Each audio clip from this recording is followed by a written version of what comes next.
बंदो सतगुरु चरण को करूं सप्रेम प्रणाम।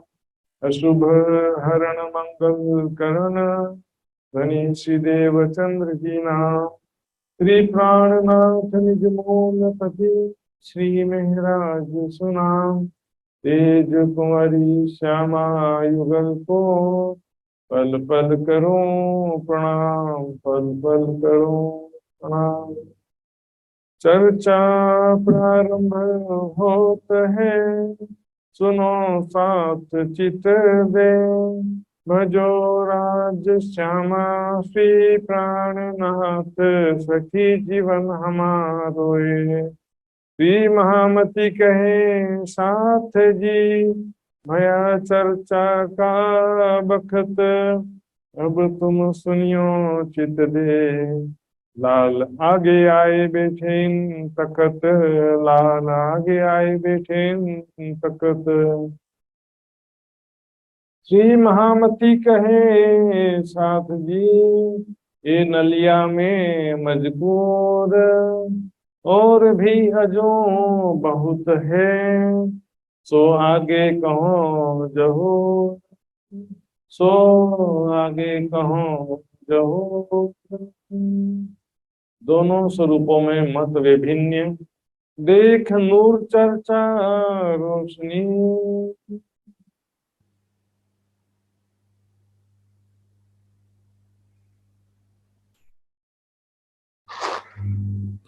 देख नूर चर्चा रोशनी, ये पर ब्रह्म अक्षराती धाम के धनी लालदास जी के तन के माध्यम से यहाँ पर परमात्माओं की वितक बयान कर रहे हैं। किस प्रकार हमने कल सुना, किस प्रकार नलिया में बिहारी जी आते हैं और वहां पर धारावाही की क्या घटना हुई थी वो भी देखा हमने। बिहारी जी के दबाव में सुंदर साथ ने उनको सुंदर साथ में से निष्कासित कर दिया था, समाज में से भी निष्कासित कर दिया था। यहाँ पर बिहारी जी के चरणों में बहुत सारा भेंट दक्षिणा रखने के बाद भी बिहारी जी एक निवेदन नहीं माने। ये धारावाही को सुंदर साथ में ले लीजिए, इतना सा प्रार्थना किया श्री जी ने, लेकिन उसको भी उन्होंने स्वीकार नहीं किया। और यहाँ पर सुंदर साथ नलिये में एक हवेली किराए से लेकर वहां पर ठहरे हैं सभी। तो वहां पर श्री प्राणनाथ जी सब सुंदर साथ को चर्चा सुनाते हैं। तो उनके नूर चर्चा, दिव्य जोश और ब्रह्म ज्ञान से परिपूर्ण चर्चा जब सुनते हैं सुंदर साथ में, जो सुंदर साथ प्रभावित हो रहे थे, उसको देख करके बिहारी जी को मन में खटक जाता है। जोश से परिपूर्ण चर्चा, ज्ञान से परिपूर्ण चर्चा प्रभावित होते हैं सुंदर साथ जी। ऐसी चर्चा बिहारी जी कभी पॉसिबल ही नहीं था कि कर सकें। तो उनके मन में आता है, ये तहकीक मसनंद मेरी लेगा, ये बात बड़ी बुजुर्ग, निश्चित रूप से ये तो मेरा गादी छीन लेगा। इस तरह से रहा तो इस तरह से वो चर्चा सुनाते रहे तो सब सुंदर साथ उनको ही धाम का धनी मान लेंगे, फिर मुझे कौन पूजेगा, मुझे कौन धाम का धनी मानेगा। सिर्फ गादीपति बनने से चर्चा नहीं आ जाता सुंदर साथ जी। दिस इज नॉट ये कृत्रिम या बनावटी नहीं कर सकते इसको। This is not artificial practice या प्रोफेशनल कार्य नहीं है ये। राजी महाराज जिसके पर मेहर करते हैं उसके हृदय में ज्ञान प्रकट होता है, उनको ज्ञान प्रचार करने का अधिकार देते हैं। खुदा देवे खासतर वही अपनी पैगंबरी, जिन किसी पर चाही तीन ऊपर उतरी। इस विषय में कोई जोर दबाव जबरदस्ती नहीं होता सुंदर साथ जी। तो अब बिहारी जी को तो डर लग गया, कुछ ना कुछ तो करना पड़ेगा, इसको चर्चा करने से रोकना पड़ेगा। मन में ऐसा सोच लिया पहले से। अब जैसे ही आपस में बैठ के मसलहत कर रहे थे कि अब क्या करना, हमको आगे जागनी कार्य कैसे करें, चलो ढूंढ काढ़िए साथ। और प्राणनाथ जी कहते हैं बिहारी जी से, बिहारी जी आइए, अपन हम दोनों मिलकर के जगह जगह सुंदर साथ को जागृत करेंगे, जगह जगह भ्रमण करते हुए जागनी कार्य करेंगे, माया में से सुंदर साथ को खोजेंगे। तो बिहारी जी कहते हैं, ये राह नहीं इस्लाम। देवचंद जी कभी गए हैं क्या बाहर नौतनपुरी से कभी बाहर देवचंद जी नहीं गए तो हम क्यों जाएं? ये निजानंद संप्रदाय का तरीका नहीं है, जो अपन माया को छोड़ के कीजिए विरक्त का काम। तो माया को छोड़ के मतलब गृहस्थ को छोड़कर, गृहस्थ झमेला जो छोड़ करके अभी आएगा इसके नीचे, इसका मतलब क्या था? कीजिए विरक्त का काम। श्री प्राणनाथ जी और बैजूनाथ जी का जीवन विवाहित होने के बावजूद सन्यासी के जैसा जीवन है, और बिहारी जी गादीपति बन करके भी माया का तमाम टेंशन सिर पर लिए हुए, पत्नी, साला, भांजा, ये सब दुनिया भर के अभी आएगा आगे। और यहाँ पर सीधे आदेश ही सुना दिया, करो चाकरी कच्छ में सुकन मानो हुक्म, आदेश ही सुना दिया सीधे बिहारी जी ने। मीराज, ये मेरा आदेश है, तुम जाकर के नौतनपुरी में नहीं रह सकते तो कच्छ में जाकर के नौकरी कर लो, अब ये घूमना फिरना बंद करो। ये निजानंद संप्रदाय का तरीका नहीं है घूम घूम करके जागनी करना। तब श्री जी कहते हैं, देखिए अब हर आदेश नहीं मानते, श्री जी भी बिहारी जी का हर आदेश अब मानते नहीं है। सुंदर साथ जी भी विचार करना पड़ता है वाणी के आधार पर क्या है, चाहे कोई गुरु हो, चाहे कोई विद्वान हो, चाहे महाराज हो, चाहे गादीपति हो, किसी के आदेश को आंख मूंद करके नहीं मानना चाहिए। वाणी का आदेश आंख मूंद कर मानना है। छठे दिन की लीला में वाणी ही हमारे लिए राज्य का स्वरूप है। पन्ना जी में प्राणनाथ जी ने वाणी को अपनी गादी पर पधराने के लिए कहा कि वाणी ही मेरा 7 चरणों से तो आए सही, पर पिछले कारण वाणी कही। देखेंगे श्री जी ने क्या तर्क दिया, कैसे उनको मना किया। श्री देवचंद जी ने मुझे यह ब्रह्म ज्ञान प्रदान किया, जागृत बुद्धि प्रदान की है, तो इस जागृत बुद्धि और ब्रह्म ज्ञान के द्वारा जिन राजाओं की आप नौकरी करने के लिए कह रहे हो, उस राजाओं को मैं आपके चरणों में ले आऊंगा। जब उन राजाओं को हम प्रबोध करेंगे, उपदेश देंगे, तो ऐसे राजा जो है सो सेवा तुम्हारी करें, आपके चरणों में आके आपकी सेवा करेंगे, हमको उनकी सेवा करने की जरूरत नहीं है। ऐसा ब्रह्म ज्ञान लेकर के राजाओं की चाकरी करने की बात कर रहे हैं आप। इस ब्रह्म ज्ञान के द्वारा बड़े बड़े राजा आपके चरणों में आएंगे। अब तो हम माया को क्यों ये पकड़े ना है, अब माया को मैं दोबारा कभी भी पकड़ने वाला नहीं। माया को छोड़ कभी, यहाँ पर माया क्या है कि देखिए, जब हमको लौकिक इच्छा ही नहीं है, लौकिक कामना नहीं है, केवल एकमात्र आध्यात्मिक उद्देश्य जागो और जगह सुंदर साथ की सेवा, स्वाध्याय, चितवनी करते हुए जीवन व्यतीत करना है, तो नौकरी किसके लिए? क्या खाने की कमी हो गई है संसार में? राज्य के मार्ग में निकलेंगे तो खाना पीना नहीं मिलता है। सेवा साधना में जीवन तो घर में भी जरूरी है, और जब बाहर निकलते हैं राज्य के कार्य में, तब तो और थोड़ा सा तपो में जीवन रखना पड़ता है। लेकिन राज्य के कार्य में जो निकल गया, उसको फिर पैसे के लिए नौकरी करते हुए जीवन थोड़ी खराब करना। शकुंडल सकुमार की थी श्री देवचंद जी पर नजर। शकुंडल सकुमार 2 आत्मा के विषय में श्री देवचंद जी ने कहा था कि इनको विशेष रूप से ध्यान देते हुए जागृत करना है, क्योंकि जब ये दोनों जागृत हो जाएंगे, तब सारे संसार में अज्ञानता की रात्रि समाप्त हो जाएगी और ब्रह्म ज्ञान का उजाला हो जाएगा पूरे संसार में। तब इस कारण से अपन मिल से बाहर है बिहारी जी, अपन मिल करके निकलते हैं दोनों आत्माओं को ढूंढने के लिए, जगाने के लिए। ये तो इष्ट फिर के चले किया मूल बिना विस्तार। संसार में देख रहे हैं हजारों संप्रदाय, धर्म, पंथ, पेंडे चल रहे हैं, जिनका कोई आधार नहीं है, कुछ ज्ञान की प्रामाणिकता नहीं है। हमारा प्रत्येक सिद्धांत वेदों, शास्त्र, धर्म ग्रंथों से प्रमाणित होता है, लेकिन उनका जो है तो बहुत सारे संप्रदाय अनुमान पर आधारित चलते हैं, अनुमान के आधार पर ज्ञान की ग्रंथों की व्याख्या करते हैं। ग्रंथों का प्रमाण है ऐसा कहते तो हैं, लेकिन उसकी व्याख्या अनुमान जनित होता है, तारतम्य ज्ञान से रहित होता है। लेकिन बहुत सारे संप्रदाय ऐसे भी होते हैं, बोले हम किसी ग्रंथ को नहीं मानते, हमारा अपना अलग ज्ञान है। ऐसे भी बहुत सारे संप्रदाय होते हैं। तो अपनी अखंड वस्तु श्री धाम की खड़े सिर पर धनी निर्धार, हमारी तो परम धाम की अखंड नियामत है, अखंड दिव्य तारतम ज्ञान है, दिव्य ब्रह्म ज्ञान है, और हमारे सिर पर धाम धनी के मेहर पर पल है, तो विस्तार क्यों ना करें जाको मूल है। इस ज्ञान का प्रचार प्रसार क्यों ना करें हम। इसका आधार स्वयं अक्षरातीत परब्रह्म है, जिन्होंने स्वयं इस ज्ञान को प्रकट किया दुनिया में। धाम धनी के आवेश से ये वाणी अवतरित हुई है। तो चाहिए लीला परवरदिगारा होए ब्रह्मांडों पर बुजुर्ग, इस परमात्मा की लीला का तो सारे ब्रह्मांड में प्रचार प्रसार होना चाहिए। सबसे श्रेष्ठ, सबसे ज्यादा महिमा में ये लीला है, ये ज्ञान सर्वोपरि है। और बिहारी जी से कह दिया है, बिहारी जी आप बिल्कुल भी संकोच या डरो मत, क्लियरली बोल दिया कि मैं आपका गादी छीनने वाला नहीं हूं। हम तुम्हें बिठावे अटारी पर, आपको ऊंचे स्थान पर बिठाऊंगा मैं, चर्चा सबसे मैं करूंगा, जो भी प्रश्न करेगा सबके जवाब मैं दूंगा। लेकिन जब वो जागृत हो जाएगा तो आपके चरणों में आवे लेने सबाब, आपके चरणों में वो सबाब यानी आत्मिक लाभ लेने आएगा, आपके चरणों में प्रणाम करने आएगा, आपको ही धाम का धनी माना जाएगा। मैं आपके लिए कभी बाधक नहीं बनूंगा, और जो भी जागृत होगा उसको आपके चरणों में भेजूंगा, आपके दर्शन करने के लिए आएगा। तो बिहारी जी कहते हैं, अब जवाब तो नहीं दे पाए, इसका क्या जवाब दे। श्री जी ने जो तर्क दिया, यहाँ पर जो बात कही, जवाब नहीं आया। तो बिहारी जी क्या कहते हैं, क्या करो, तुम्हारी बात तो सही है पर मेरा निकलना पॉसिबल नहीं है। क्यों? कि मेरे संग रंगबाई कही।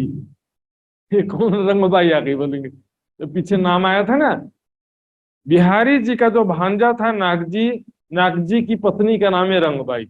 अब भांजा और उसकी पत्नी सारी दुनिया का जिम्मेदारी लेके बैठे हुए, तो गादीपति क्यों बने भैया तुम? राज्य के लिए अपना जीवन और समय नहीं दे सकते तो गादीपति क्यों बने? हे बड़ी भोजल सोई, गर्भवती है रंगबाई। किसकी पत्नी? उनकी पत्नी हो तो चलो समझ में भी है, यहाँ पर भांजे की पत्नी, उनका देख रेख करने वाला कोई नहीं है। तीन की महतारी, तीन संग और कुटुंब परिवार, उनका परिवार भी सारा पूरा कुटुंब परिवार लेके बैठे हुए हैं। कुटुंब परिवार चलाना है कि सुंदर साथ का परिवार चलाना है? इस वास्ते मेरा चलना हो ही नहीं क्यों है, इसलिए मैं तुम्हारे साथ में चल सकता नहीं है। धनी को जिसको जागृत करना होगा तो खुद ही मेरे पास भेज देंगे, मैं घूम फिर सकता नहीं। नरसाद जी इस प्रकार उनके मन में जो है इस प्रकार से मतभेद हो जाता है। रूपाबाई भी थी, वो भी बिहारी जी की सेवा में आना बंद कर दिया। बिहारी जी को शक हो जाता है, इसमें लोग जो है मुझे कोई धाम का धनी मानता नहीं है। शिव जी के दिल में भी ऐसा विचार आता है कि इनके दिल में राज्य का जरा भी आवेश होता तो यहाँ पर सुंदर साथ के प्रति ऐसा निष्ठुर व्यवहार कभी नहीं करते। सुंदर साथ का जरा सा दर्द भी दिखाई नहीं देता है। 9 दिन तक भूखा प्यासा वहां पर सुंदर साथ, और यहाँ पर धारा भाई के साथ भी वैसे ही हुआ, तो जरा भी दर्द या दया नाम का चीज नहीं है सुंदर साथ के प्रति। शुष्क हृदय वाले गादीपति महाराज बन गए सुंदर साथ जी। आज भी ऐसा होता, प्रोफेशनल वर्क नहीं है सुंदर साथ जी ये। दर्दी जाने दिल की जाहिरी जाने, एक अंतर मुश्किल पहुंचना, रंग ला गया उपला देख, दर्द बिना दौड़ावे दानाई सो पड़े खाली मकान। उनका हृदय जो है ब्रह्म ज्ञान और प्रेम से खाली रहता, बिना दर्द के बुद्धि से इस ज्ञान को समझा भी नहीं जा सकता और प्रचार भी नहीं किया जा सकता। जागनी का राज्य का सुंदर साथ की आत्माओं का जो जागनी कार्य है सुंदर साथ जी, ये राज्य के मेहर के बिना संभव नहीं है। और सबसे पहले जो अपने आत्मा के हिसाब से हम वाणी पढ़ते हैं तब दूसरों का भी कुछ कर सकते हैं। शुरू से सोचे कि मुझे बनना है विद्वान, मुझे तालीम प्राप्त करके विद्वान बनना, this is not a professional work की डिग्री मिल जाए, आपको सर्टिफिकेट मिल जाए कि विद्वान है ऐसे। इसमें हक इलम की बारीकियां हक के दिए आवत न सीखे, न सिखाए हक में सिपाही, न दर्द है न ब्रह्म ज्ञान है, तानाशाही के जैसे सुंदर साथ को कष्ट पे कष्ट पहुंचाते रहते हैं बिहारी जी। इत से दो के दिल में होई चली अंतराय, यहाँ से दोनों बिहारी जी और श्री जी के मन में एक दूसरे के प्रति दूरियां हो जाती हैं, पर बाहर जाहिर ना हुई, एक दूसरी राखी छिपाए। एक दूसरे से सामने से नहीं बोला कि तुम मुझे अच्छे नहीं लगते, तुमसे मैं नाराज हूं, ऐसा नहीं बोला, अंदर अंदर छिपा के रखा। श्री जी ने तो बाद में फिर अपने मन को समझा दिया कि नहीं देखो गुरु पुत्र है, उनके प्रति ऐसी भावना नहीं रखना चाहिए, ऐसा उन्होंने समझा दिया। लेकिन बिहारी जी नहीं समझाए, समझ में आया तो वो चल करके मंडई बंदर आते हैं। मैंने कल दिखाया था नक्शा, वहां पर बगीचे में उतरते हैं। मंडई कहाँ पर है फिर से देखिए, ये है मंडई, मांडवी। मैंने कहा था यहाँ से उनको आना है खम्बालिया, यहाँ से समुद्र मार्ग से खंबालिया आना है, तो मंडी में वो ठहरे थे खंबालिया जाने के लिए। लेकिन खंबालिया बिहारी जी पहले पहुंच गए और उन्होंने खंबालिया के राजा से चुगली करवा दिया। एक शख्स के द्वारा चुगली करवा दिया, क्योंकि महाराज ठाकुर से खंबालिया का राजा ईर्ष्या को दुश्मनी रखता था, पुरानी दुश्मनी थी उसकी। दुश्मनी का कारण आध्यात्मिक कारण नहीं था, ये लौकिक कारण था। तो इसमें जो है लल्लू भट्ट जी की वितक में लिखा है कि वो पहले दीवान जब थे महाराज ठाकुर, तब दंड बहुत देते थे, खंबालिया के राजा को पनिशमेंट बहुत करते थे। राजवीरा ने काज कैद करी कोरी लेता, कैद में कर लेते थे उनसे, कोरी मतलब टैक्स लेते थे, बहुत दंडित करते थे, इसलिए वो द्वेष की भावना रखता था। दूसरा एक विचारधारा यहाँ पर आता है कि खंबालिया के राजा की जगह जाम राजा की दीवानगिरी ले ली थी, लेकिन यहाँ खंबालिया का राजा जामनगर के राजा का दीवान क्यों बनेगा, इसमें थोड़ा डाउट होता है और उसका कोई प्रमाण भी नहीं है, लेकिन ये विचारधारा भी सुनने को मिलती है। लेकिन लल्लू भट्ट जी के ये जो बात है ये थोड़ा ज्यादा सही लगता है। जो भी था लौकिक कारण से दुश्मनी रखता था, तो उनको सूचना पहुंचा दिया कि तुम्हारे गांव में श्री महाराज इताए उतरेंगे, जल मार्ग से आकर के यहाँ उतरने वाले हैं। तब खंबालिया के राजा ने चौकी बैठवा दी, सैनिकों को वहां पर बैठा दिया खंबालिया में, इंतजार करने लगे कब आते हैं महाराज ठाकुर। अब यहाँ पर सब सुंदर साथ मंडई बंदर यानी मांडवी बंदर से जहाज में चढ़ते हैं। सब सुंदर साथ जहाज में चढ़ गए, श्री जी रहे आप अकेले। श्री जी बस लास्ट में चढ़ना था उनको, अकेले बाकी रह गए। जैसे ही चढ़ने लगे नाव में तो छींक आना शुरू हो गया उनको।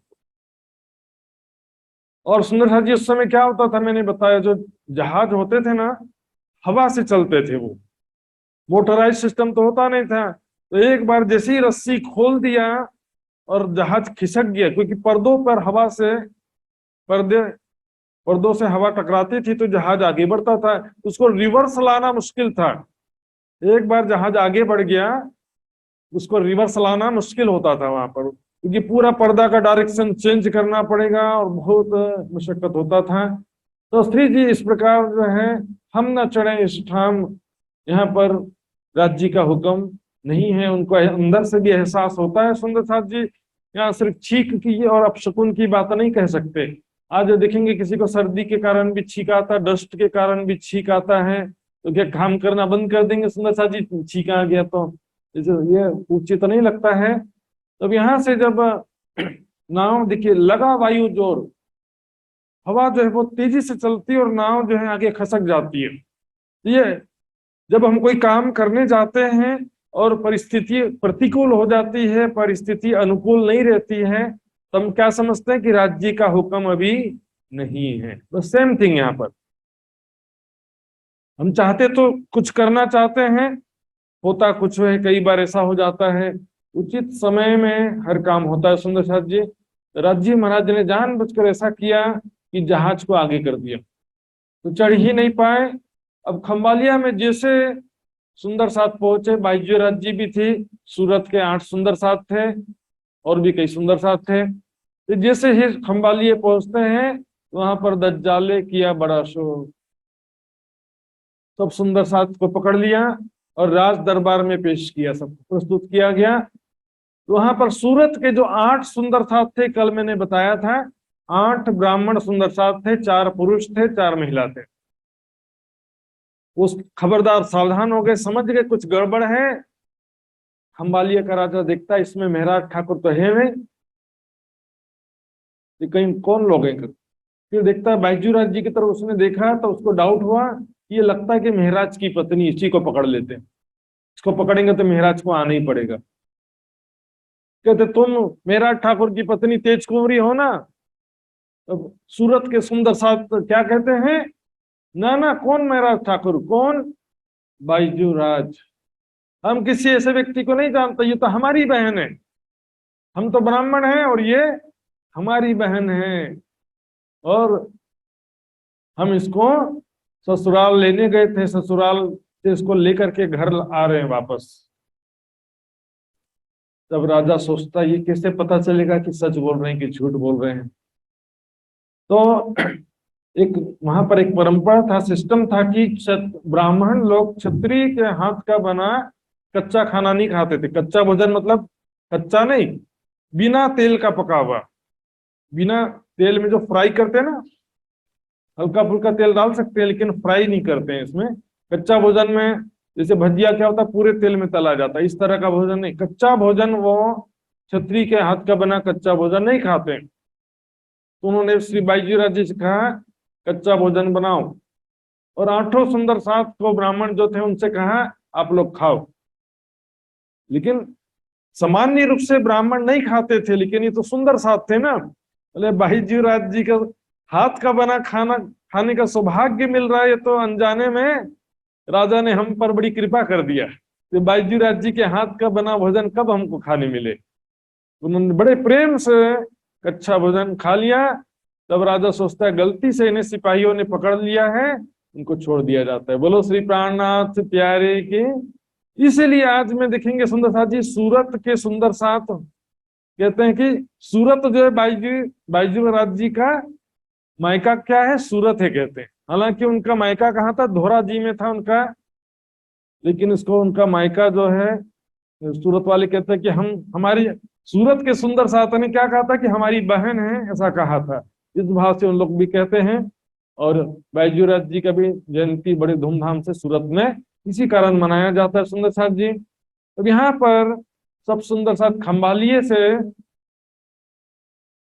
चल करके, ये धोरा जी, खंभालिए से चल करके धोरा जी पहुंचते हैं सब सुंदर साथ। और श्री प्राणनाथ जी यहाँ मांडवी से वापस ऐसे घूम करके पैदल चलते हुए धोरा जी आते हैं। काफी लंबा रूट था, यहाँ से पैदल चलते हुए आते हैं। आगे की चौपाई में लिखा है श्री जी साहेब जी खुशकी चले रण आन उतरे। खुशकी चलना मतलब शुष्क मार्ग, थल मार्ग से चलते हुए आते हैं, कच्छ के रण में आ जाते हैं। वहां से चीरक वेश धारण करके, वैरागी वस्त्र वेश धारण करके धोरा जी के मार्ग पर आगे बढ़ते हैं और धोरा जी पहुंच जाते हैं।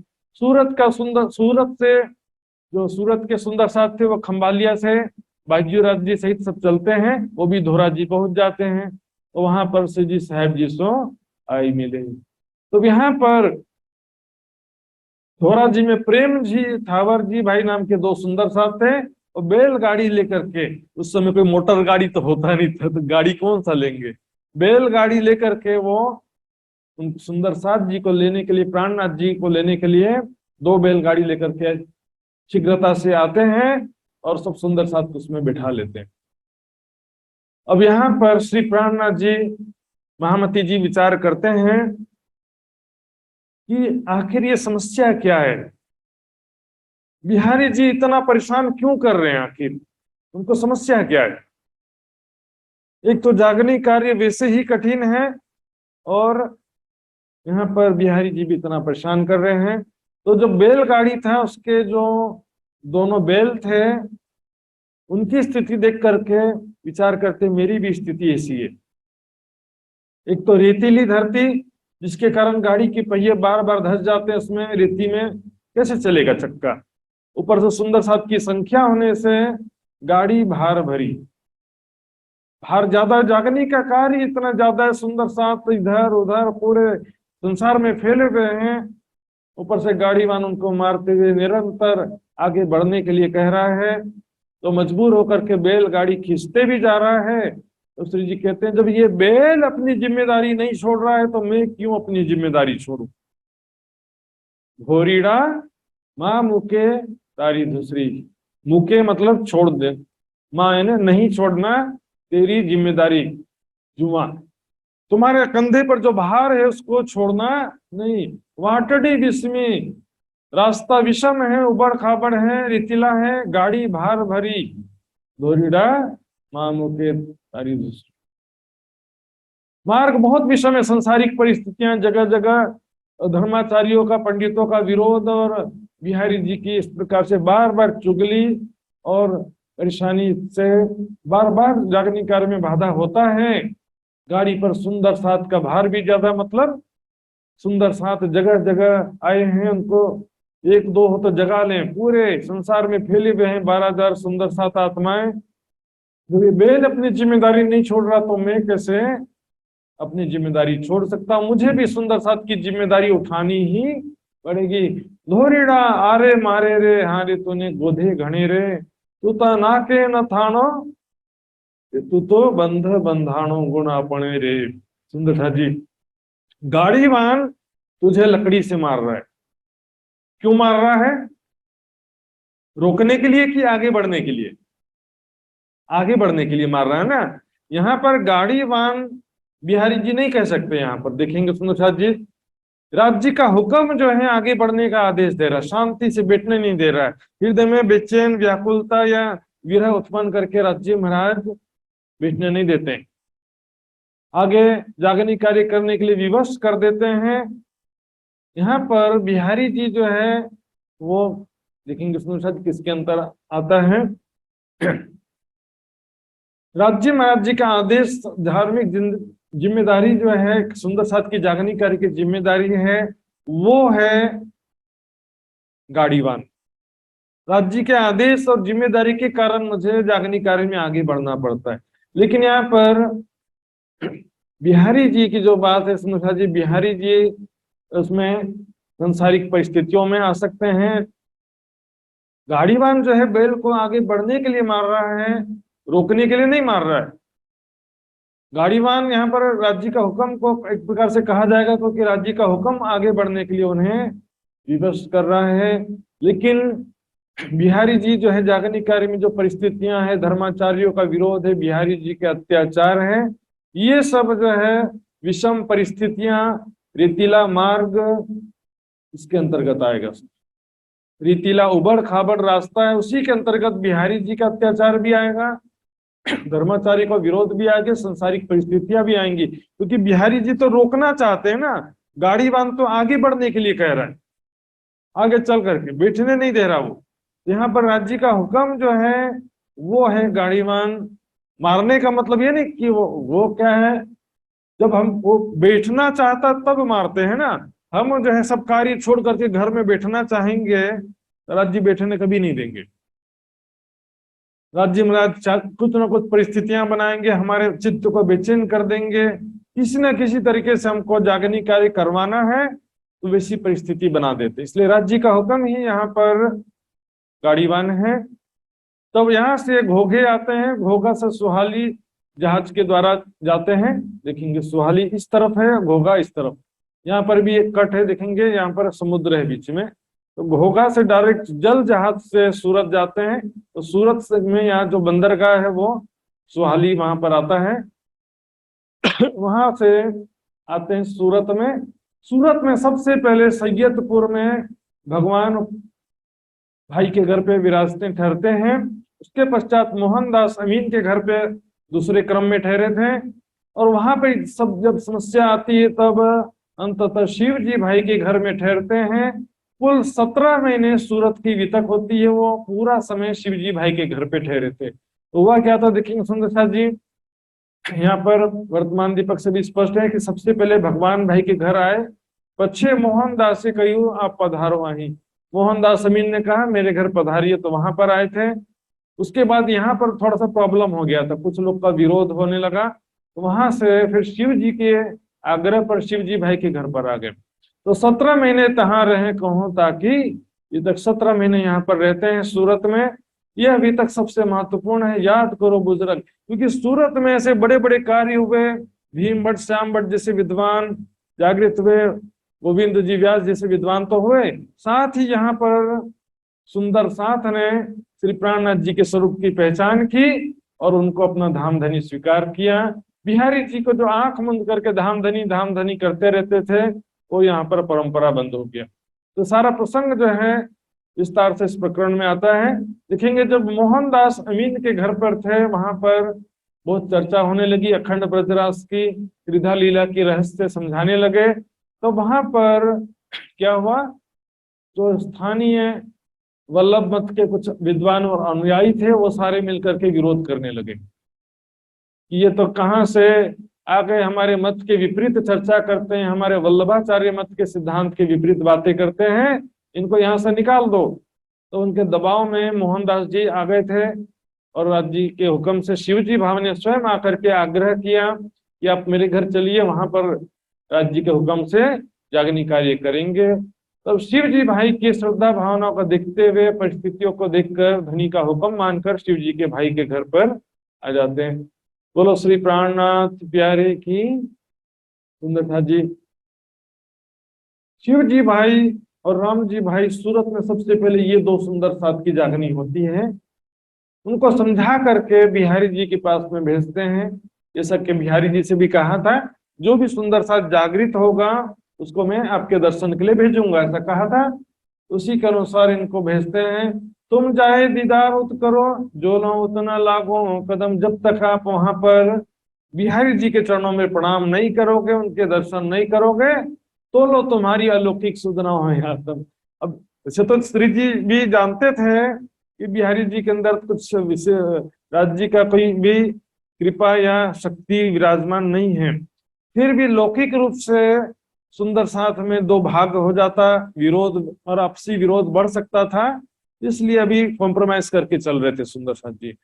तो हम उनके पास भेजते हैं, प्रणाम कर लो, दर्शन करने में क्या फर्क पड़ता है, चर्चा तो मुझे ही सुनाना है। तो सुंदर साथ को सबसे पहले भेजे शिव जी भाई और राम जी भाई। यहाँ पर देखेंगे सुंदर साथ जी, सबसे पहले शिव जी भाई जाते हैं, उनको भी चिट्ठी लिख करके दिया। तो शिव जी भाई तो धनवान थे, वो घोड़े पे बैठ करके जाते हैं और जल्दी पहुंच जाते हैं। वहां पर पहुंचे, देखिए 5 मोहर खर्च करी, 5 सोने की मोहरें भेंट में दिया बिहारी जी को। उन निर्मल करी आत्म, तुम्हारी आत्म परम धाम की निर्मल आत्म है, इनका रहने का अच्छे से व्यवस्था करो। खुश हो गए। और जब राम जी भाई पैदल चलते हुए और पुराने कपड़े, गंदे संदे कपड़े की स्थिति में पहुंचे, देखते हैं तो गरीब फक्कड़ से तो कुछ मिलना जुलना है नहीं, इसको घुसने मत देना। ऐसे लोग को चेहरा देखता हूं तो मुझे गुस्सा आ जाता है, घुसने मत देना उनको, अंदर अंदर नहीं आने दिया। रोए धोए विनती करी, 3 किए उपवास, रोते धोते 3 दिन तक भूखे प्यासे दरवाजे पर रोते रहे, प्रार्थना करते रहे। दया न करी किन्ने, यथा राजा तथा प्रजा जैसी हालत। न बिहारी जी के दिल में दया, न उनके साथ जुड़े हुए सुंदर साथ के दिल में दया। तब टूटी इनकी आस, तब उम्मीद छूट गई। तो वो वापस आते हैं सूरत में और प्राणनाथ जी से सारी बात बताते हैं। श्री जी भी बहुत दुखी होते हैं, दिलगीर होते हैं दिल में। और वो संशय जो था कि बिहारी जी के अंदर राज्य की जरा भी शक्ति नहीं है, यहाँ पर संशय और दृढ़ हो जाता है। सुंदर सा जी यहाँ पर एक बात ध्यान देंगे, राम जी भाई और शिव जी भाई के विषय में जो है, यहाँ पर दोनों भाई सगे भाई थे या भाई थे, ऐसा कोई वितक में वर्णन नहीं है, ना इस वितक में वर्णन है, ना किसी दूसरी वितक में वर्णन है। दोनों भाई थे ऐसा कहीं वर्णन नहीं है। यदि दोनों भाई थे तो यहाँ पर प्रसंग के हिसाब से भी मेष नहीं खाता और प्रमाण भी नहीं है। यदि भाई थे तो शिव जी भाई ने राम जी भाई को साथ में क्यों नहीं ले गए, साथ में ले जाते घोड़े में बैठा करके। यहाँ पर सुंदर साथ जी दोनों के बीच में शिव जी भाई तो इतने सेवा भावी थे, निर्मल हृदय थे, सुंदर साथ की भी बहुत सेवा किया, प्राणनाथ जी की भी बहुत सेवा किया है। तो दोनों का भाई होने का कोई प्रमाण भी नहीं है और यह प्रसंग से भी कुछ मैच नहीं खाता। सुंदर साथ जी इस तरह से कई बातें क्या होता है अपने मन से प्रचार में करते देते हैं, सुनने सुनाई बातें भी यहाँ पर सुंदर साथ चर्चा करते रहते हैं। बहुत सारे प्रचारक आप देखेंगे सुना सुनाया चर्चा करते रहते हैं, अपना स्वयं का स्टडी मंथन नहीं हो पाता है। अब यहाँ पर बिहारी जी को पता चलता है कि मैंने राम जी भाई को निकाला, वो भी जो है श्री प्राणनाथ जी के साथ में बैठे रहते हैं। धारा भाई को भी सुंदर साथ में से निष्कासित किया था, वो भी श्री जी के साथ में जुड़े हुए हैं, उनके साथ में ही रहते हैं। उनको बड़ा दुख हो जाता बिहारी जी को, जिनको हम निकालत ताई क्यों ना करत दूर, जिसको मैं सुंदर साथ में से निकाल देता हूं उसको मेरा ठाकुर उसको क्यों नहीं निकालता है, मैं निकालता हूं वो रख लेता, ये क्या बात हुई। ये मतलब मेरा आदेश को नहीं मानता है, मेरा हुक्म ना मानत, ये आपका हवे बुजुर्ग स्वयं प्राणनाथ कहलाता है और मेरा हुक्म मानता नहीं है।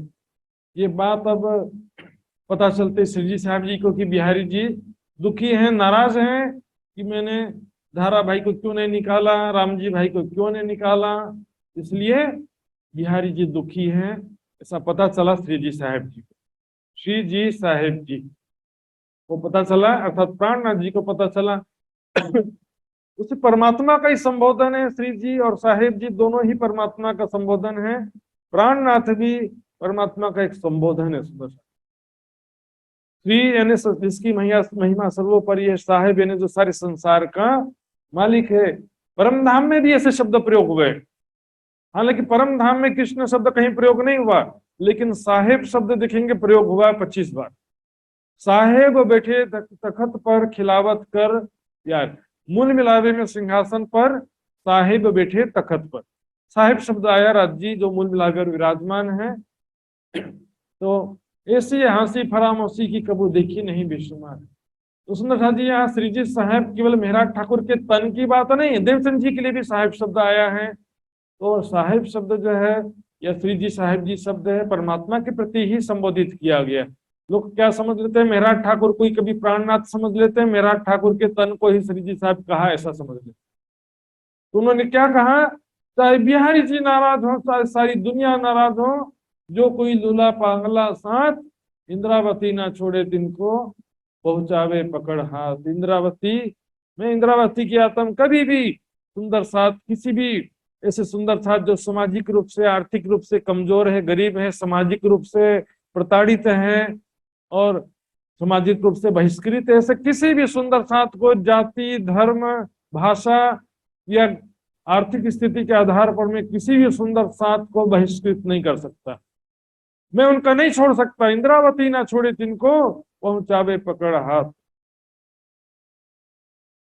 हाथ पकड़ करके मैं उनको मंजिल तक पहुंचाऊंगी। अर्थात हाथ पकड़ने का मतलब क्या है, ज्ञान चर्चा सुनाकर, चितवनी कराकर उसको परम धाम तक उसकी सुरता आत्मा को मैं पहुंचाऊंगी, उसकी आत्मा को जागृत करूंगी। सुंदर सा जी आज विचारने की बात है, आज समाज में ये परंपरा बहुत चल गई, इसको मत बुलाओ, सुंदर साथ को निकाल दिया, इसको उधर आने नहीं देना है, इसको जाने नहीं देना है, इसके सुनना नहीं है, इसको सुनाना नहीं है, इसको चर्चा करने नहीं देना है।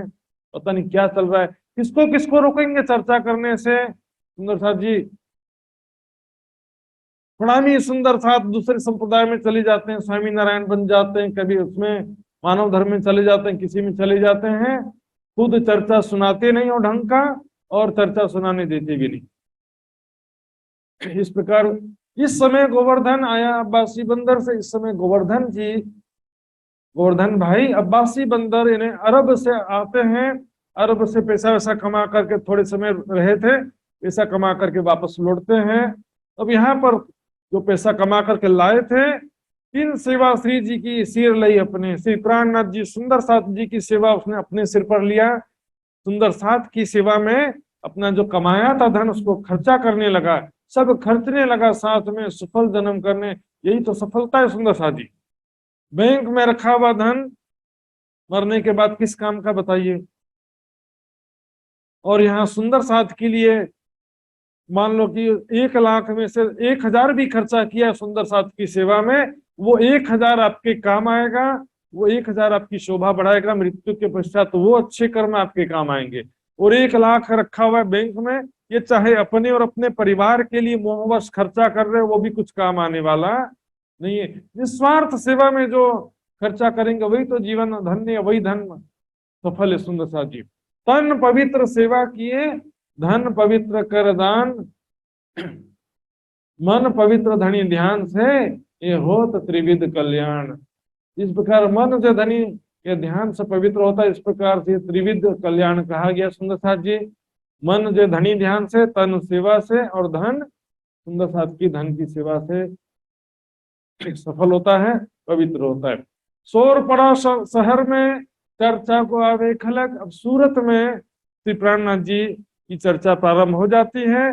धीरे धीरे शहर में सबको खबर होने लगती कि ऐसे ब्रह्म ज्ञानी आए हैं जो धर्म ग्रंथों के अनसुलझे रहस्यों को स्पष्ट करते हैं, ऐसे ऐसे रहस्य बताते हैं जो कोई आज तक जान सका नहीं है। ब्रजरास में कौन था प्रेम की लीला करने वाला, विष्णु भगवान थे या कोई और था? त्रिध्या लीला का रहस्य क्या ब्रज रासलीला वाला कृष्ण और द्वारिका मथुरा वाला कृष्ण एक ही है? तो इस तरह के बहुत सारी बातें, त्रिधा लीला का रहस्य, आज अखंड ब्रज रासलीला कहाँ पर है?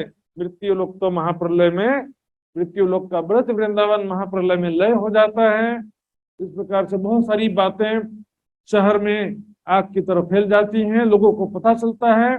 चर्चा को आवे खलक, चर्चा को सुनने के लिए आम प्रवाही जनता भी आने लगती है। ले दिल में शकाव ही कर दीदार होए बेशक। संत महात्मा भी बहुत सारे आते थे, जिज्ञासु भक्त जन भी आते थे, मन में संशय लेके आते थे, ऐसा कैसे कह रहे हो? आकर के चर्चा सुनते थे तो संशय रहित हुआ, धन्य, बिल्कुल सही बात कहते हैं प्राणनाथ जी, बिल्कुल सही बात चर्चा करते हैं, विश्वास पे लेके जाते हैं। भीम श्याम भट्ट सुनी करने आए दीदार, बोलो श्री प्राणनाथ प्यारे की जय। सुंदर साथ जी ध्यान देंगे अभी यहाँ पर, भीम भट्ट और श्याम भट्ट वेदांत दर्शन के विद्वान थे। उस समय जब प्राणनाथ जी आए थे, उस समय भारत में वैदिक मत के नाम पर संन्यास मत ही ज्यादा प्रचलित था।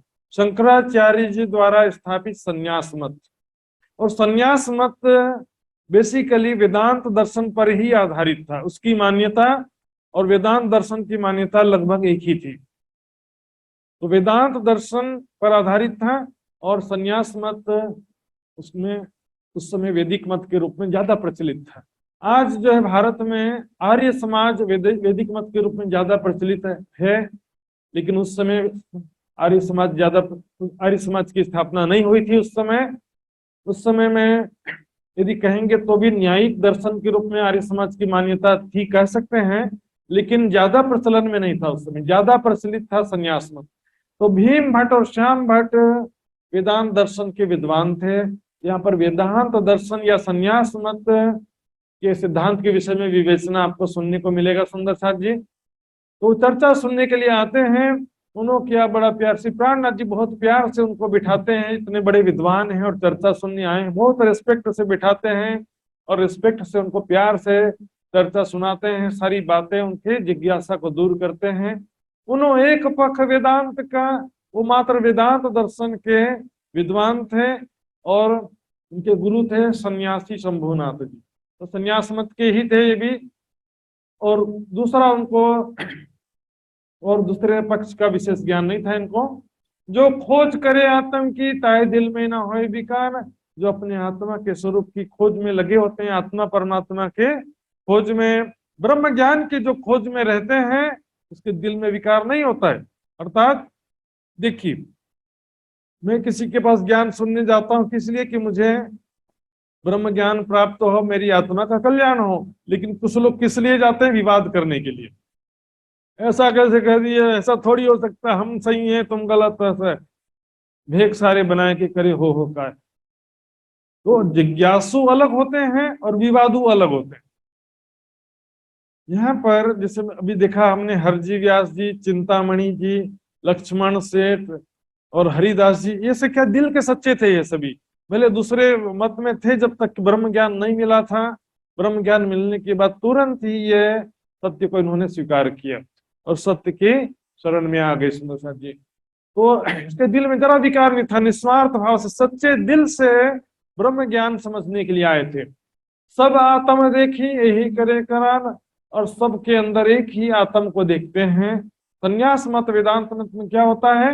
उनका सिद्धांत है अहम ब्रह्मास्मि, अर्थात मैं ही ब्रह्म हूं, तत्वम असि, तुम भी ब्रह्म हो, अय आत्मा ब्रह्म, हमारे तुम्हारे अंदर जो आत्मा है, अर्थात हमारे तुम्हारे हृदय में जो जीव चेतना है वही ब्रह्म है, यह आत्मा ब्रह्म। आत्मा का मतलब संन्यास मत में परम धाम की आत्म की बात नहीं होती। इसमें वाणी में भी देखिए, ग्रंथों में देखिए, आत्मा शब्द जीव चेतना के लिए प्रयोग हुआ है। शुद्ध स्थिति में, जब जीव चेतना शुद्ध स्थिति में होती है तब उसको आत्मा कहते हैं। देखेंगे इनकी क्या मान्यता है सुंदर साथ जी।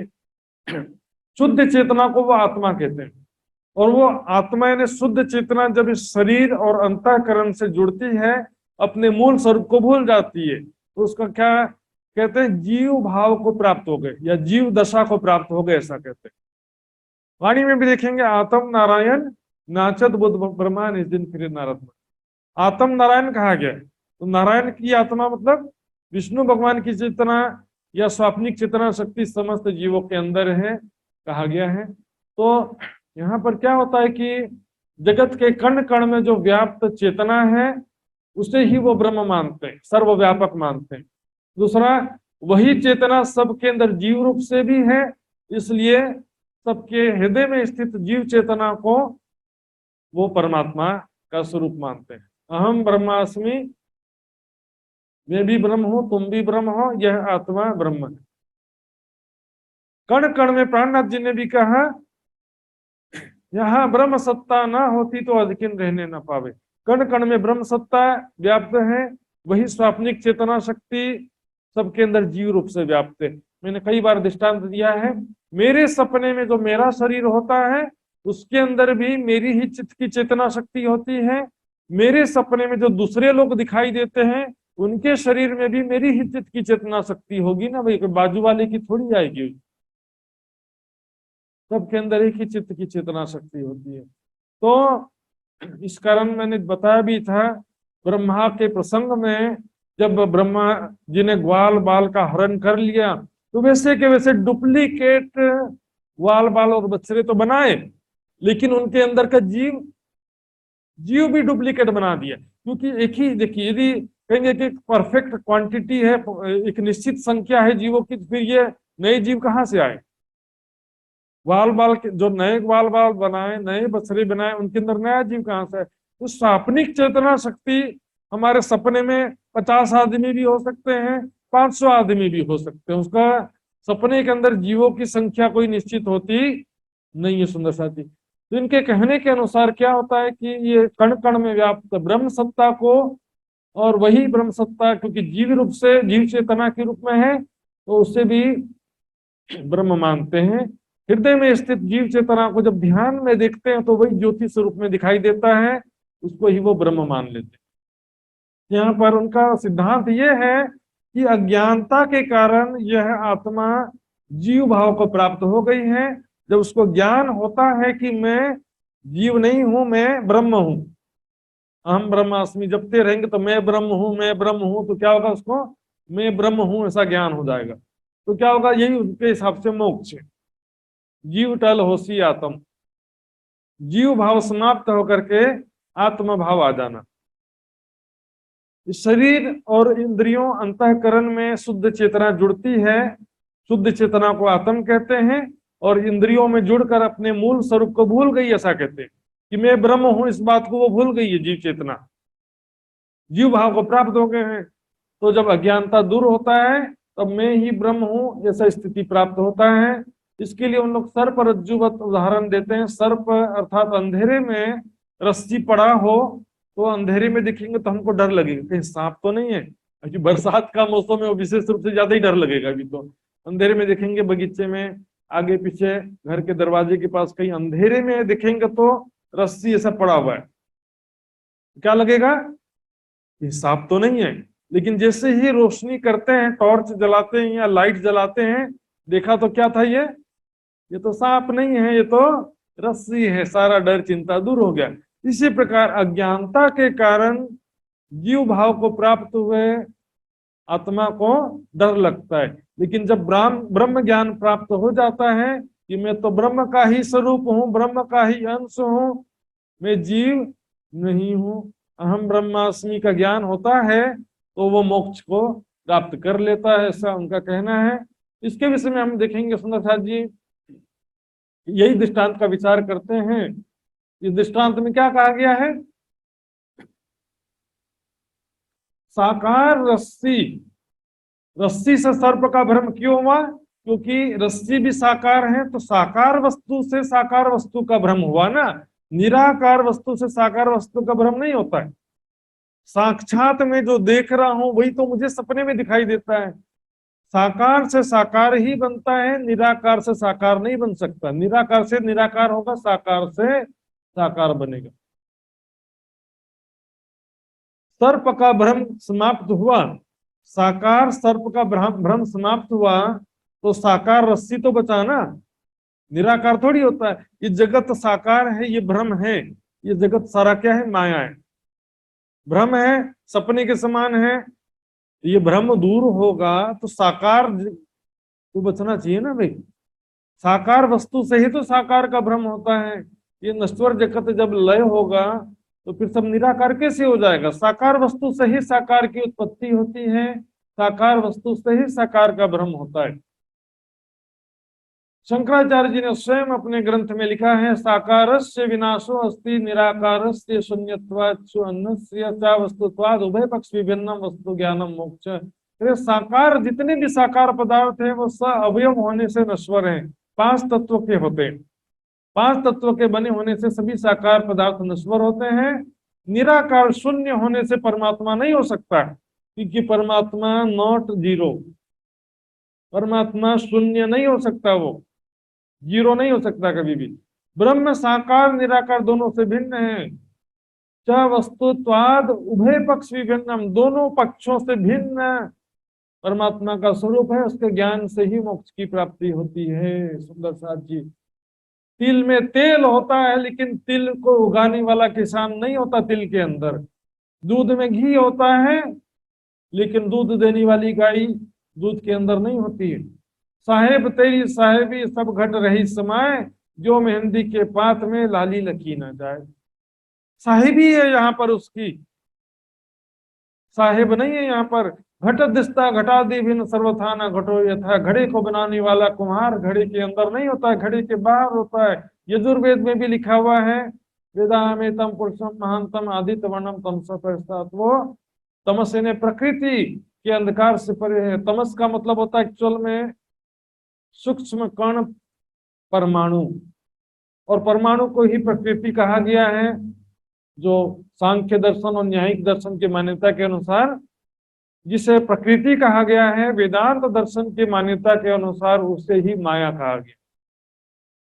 वो विषय बाद में विस्तार से आएगा। इसमें क्या देखिए, माया मतलब ये संसार स्वप्नवत है, दृश्य प्रपंच है। तो फिर सपना किसी परमाणु से थोड़ी बनता है, ख्याल किसी परमाणु से बनते हैं क्या, उसी प्रकार। लेकिन दूसरी वैदिक न्यायिक दर्शन और सांख्य दर्शन में क्या कह देते हैं इसको, कि ये दृश्यमान जगत सपना नहीं है, ये भी सत्य, ये परमाणु है। तो यहाँ पर दोनों प्रकार की व्याख्या हम हरिद्वार के प्रसंग में विस्तार से कंपेयर करेंगे और देखेंगे। यहाँ पर केवल हम संन्यास मत के विषय में या वेदांत दर्शन के विषय में देख रहे हैं। तो नश्वर जगत से परे परमात्मा का स्वरूप कहा गया है। तमें विदित्वाति मृत्यु में थी, उसे जानकर ही मृत्यु से बचा जा सकता है। अन्य कोई भी दूसरा रास्ता नहीं है, मोक्ष प्राप्ति का कोई दूसरा रास्ता नहीं है। वेदांत दर्शन की एक बात कि संसार सारा मिथ्या है, माया है, स्वप्नवत है, इतनी बात तो सही है। लेकिन इसी के अंदर जो कण कण में ब्रह्म है, मेरे तुम्हारे अंदर हृदय में जो जीव चेतना है, उससे भी ब्रह्म मानना, ये बात में गलती हो जाता है। कण कण में जो व्याप्त ब्रह्म सत्ता है और सबके हृदय में व्याप्त जो चेतना है, उसको ब्रह्म समझ लेना इनकी गलती है। नश्वर जगत से परे परमात्मा के स्वरूप धाम कहाँ है, उसका उनको ज्ञान नहीं होता है। ये सब देखिए समस्त ग्रंथों में लिखा है। संसार को स्वप्नवत, असत्य, मिथ्या, नाटक मंच, खेल तमाशा, जादू, तिलिस्म। कुरान में देखेंगे कि संसार एक खेल तमाशा, उसके सिवा कुछ नहीं। शेक्सपियर ने का एक नाटक मंच है, हम सब इसके पात्र हैं। वाणी में देखेंगे, वाणी में भी 2500 चुपाइयां हैं। मोह तत्व कहा नींद को सूरत अहंकार, सुपन को कहा ब्रह्मांड यो नाम धरे विस्मय। और ये सपना कैसा है, नींद में सपना देखते हैं वैसा सपना नहीं है। ये सपना है देवी स्वप्न जैसा, किसी बाहरी शक्ति के द्वारा जैसे हमको कोई दृश्य का अनुभव होता है, उस तरह से ये अभी हमने कल ही देखा था महावजी भाई को जैसे थप्पड़ मारा, उस तरह का ये एक्सपीरियंस होता है। भाई रे बेहद के बंजारे तुम देखो रे मनवे का खेल, ये सारा मनवे का खेल है। सपना में क्या होता है, मन का सारा खेल होता है। मन ही सपने में मन ही देखता है, मन में ही सपना चलता है, और सपने के अंदर मन ही विभिन्न रूपों में खेल रहा होता है। ये आग बिना दिया जले, बिना दिया की आग जल रहा है, या को रुई ना बाती तेल, ना रुई है न बाती है न तेल न दिया है। दिख रहा है, टीवी में दिख रहा है कि आग लगी मकान में, लेकिन वास्तविकता में न चित्र है ना वो, तो ना मकान है ना आग है, कुछ है ही नहीं। इसलिए कह दिया वाणी में, देखेंगे बहुत सारी छुपाई है। एक खेल देखिया छल का बेकुंठ लो पाताल, फल फूल पात न दरखत, काश त्वचा मूल न डाल। ऐसा वृक्ष है संसार, उसका ना मूल जड़ है, ना डाली है, ना त्वचा है, ना काश तना है, कुछ भी नहीं। सब स्वप्न के समान है। वैदिक ग्रंथों में, संन्यास मत में इसी को क्या कहा? बंझा का पुत्र, खरगोश के सिंह और आकाश के फूल के समान असत्य कहा है। वास्तव में बंझा का पुत्र शब्द ही होता ही नहीं है, पॉसिबल ही नहीं है। बंझा का पुत्र तो होता ही नहीं है, तभी तो बंझा नाम है ना। खरगोश का कभी सिंह होता है? नहीं होता है। आकाश का फूल कभी होता है? दिखता है लेकिन कभी होता नहीं। रेनबो बोलते हैं ना, सतरंगी, बरसात के मौसम में कभी कभी दिखाई देता है। 7 रंग की किरणें दिखाई देती हैं आकाश में। जो अंतरिक्ष में जाएंगे तो कुछ है वहां पर? कुछ नहीं है। इसी प्रकार ये जगत संसार भी जो है, कहे वेद विराट कछुए नहीं, जैसे आकाश फूल ये 14 तबक जरा नहीं, न कछु डालना मूल। यहाँ पर सुंदर सा जी, सफलता भी झूठी, असफलता भी झूठी, परम धाम में उठ करके हंसेंगे क्यों, ये बताओ। महाराज जी, महाराज आपने तो ऐसा खेल दिखाया, हम तो भूल गए थे। भूलना भी झूठा, जागना भी झूठा है। पिक्चर में एक हीरो बन गया, वो भी झूठ है। एक विलेन बन गया, वो भी झूठ है। हंसने का कारण ही यही है सुंदर साथ जी। लेकिन परमात्मा का मूल स्वरूप कहाँ पर है, ये इनको ज्ञान नहीं होने की वजह से संसार के अंदर ही हृदय चक्र में ही जो जीव चेतना है उसका ध्यान करके उसी को ब्रह्म समझ लेते हैं। क्योंकि वो जीव चेतना भी ब्रह्म सत्ता का ही रूप है। कण कण में भी वही स्वाप्निक चेतना शक्ति है। मेरे सपने में, मेरे तन में भी वही मेरे ही चित्त की चेतना, अन्य लोगों के तनों में भी मेरी ही चित्त की चेतना है, और पूरा स्वप्न भी मेरी ही चित्त की चेतना से दृष्टिगोचर हो रहा है। देखे सातों सागर, देखे सातों लोक, पाताल सातों देखिया, जागे पीछे सब फूक। जागृत होने के बाद सारा सपना तभी तक सच लगता है जब तक सपना चल रहा है। जागने के पश्चात सब फोक झूठा हो जाता है। ये दुनिया नहीं बावरी, ये रच्यो माया ख्याल। हमने कल ही देखा, ये माया का ख्याल। बावरी तो तब कहेंगे जब उसका कोई अस्तित्व हो। रे हो दुनिया बावरी कहा, फिर आगे क्या कह दिया? दुनिया नहीं बावरी। दुनिया बावरी नहीं है, ये दृश्य मात्र है। प्रतिबिंब पकड़ियो ना जाए। पर्दे में जाके चित्र को पकड़ना जाओगे तो कहाँ पकड़ में आएगा? रुक जा करके, चित्र तो अपने आप बदलते रहेगा, तुम्हारे हाथ रोकने से थोड़ी रुकने वाला है। माया के जीव को भी माया का स्वरूप कहा गया। देखिए, छल को छल ना लागही, ओ लहरी हो जल। माया के जीव माया के स्वरूप है। महामाया, काल माया, स्वाप्निक चेतना, ब्रह्म सत्ता, ये सभी एक ही शक्ति है, अलग अलग नहीं है। अलग अलग लीला के कारण इसके अलग अलग नाम हो जाते हैं। ब्रह्म की इच्छा अनुसार कार्य करती है, इसलिए ब्रह्म सत्ता है। स्वप्न में आई है सुमंगला शक्ति, स्वप्न में आई है तो स्वाप्निक चेतना नाम हो गया। सबको भुलाती है इसलिए माया है। जो दिख रहा सारा झूठ है इसलिए वो माया है। महामाया, काल माया, एक ही शक्ति, अलग अलग नहीं है। सुंदर साथी, सुपने नगरी देखिए, तीन सब में एक रस, आप ही होवे सब में पांचों तत्व 10। स्वयं मेरा ही चित्त की चेतना शक्ति सब में होती। सपने की नगरी में जो भी दृश्य दिखाई दे रहा है वो मेरी ही चित्त की चेतना से सारा चलता है। सुंदर साथी, यहाँ पर संन्यास मत में हम देखेंगे आगे चल के, जो हरिद्वार के प्रसंग में आता है कि वहां पर नारायण की है प्राप्ति, एक शब्द आया। तो यहाँ पर नारायण, क्योंकि विष्णु भगवान को यहाँ नारायण कहा गया, विष्णु भगवान की चेतना रूप समस्त जीवों को कहा गया। तो लास्ट में विष्णु भगवान को जागृत बुद्धि मिलने पर सबको जागृत बुद्धि मिलने की बात भी आती है। तो सुंदर जी, यहाँ पर नारायण भगवान, जो कि सभी प्राणियों के हृदय में एक ही वही स्वाप्निक चेतना शक्ति, विष्णु भगवान के अंदर भी वही स्वाप्निक चेतना शक्ति समस्त जीवों के अंदर है। लेकिन इनका सिद्धांत, भले नारायण भगवान को ईश्वर या ओम की संज्ञा देते जरूर हैं, लेकिन नारायण भगवान को क्या मानते हैं? निराकार ब्रह्म का स्वप्न में आया स्वरूप। निराकार ब्रह्म ने स्वप्न में तन धारण किया, अर्थात जो मोह तत्व में स्वाप्निक चेतना शक्ति है ना, क्षर जगत के चारों ओर, क्षर जगत के चारों ओर जो स्वाप्निक चेतना शक्ति है वही सर्वप्रथम और नारायण जी के रूप में आती है, फिर समस्त जीवों के रूप में आती है। तो स्वाप्निक चेतना शक्ति जो उसके नारायण भगवान के अंदर आने से उसको क्या कहते हैं? निराकार ब्रह्म का स्वाप्निक रूप मानकर उसको ईश्वर या ओम की संज्ञा देते हैं। पर वास्तव में हम देखेंगे ये शब्द जो है अलग अलग मत के लोग अलग अलग लोगों के लिए भी प्रयोग करते हैं। ओम शब्द सारे लोग आदि नारायण के लिए प्रयोग नहीं करते, ना नारायण विष्णु भगवान के लिए भी प्रयोग नहीं करते।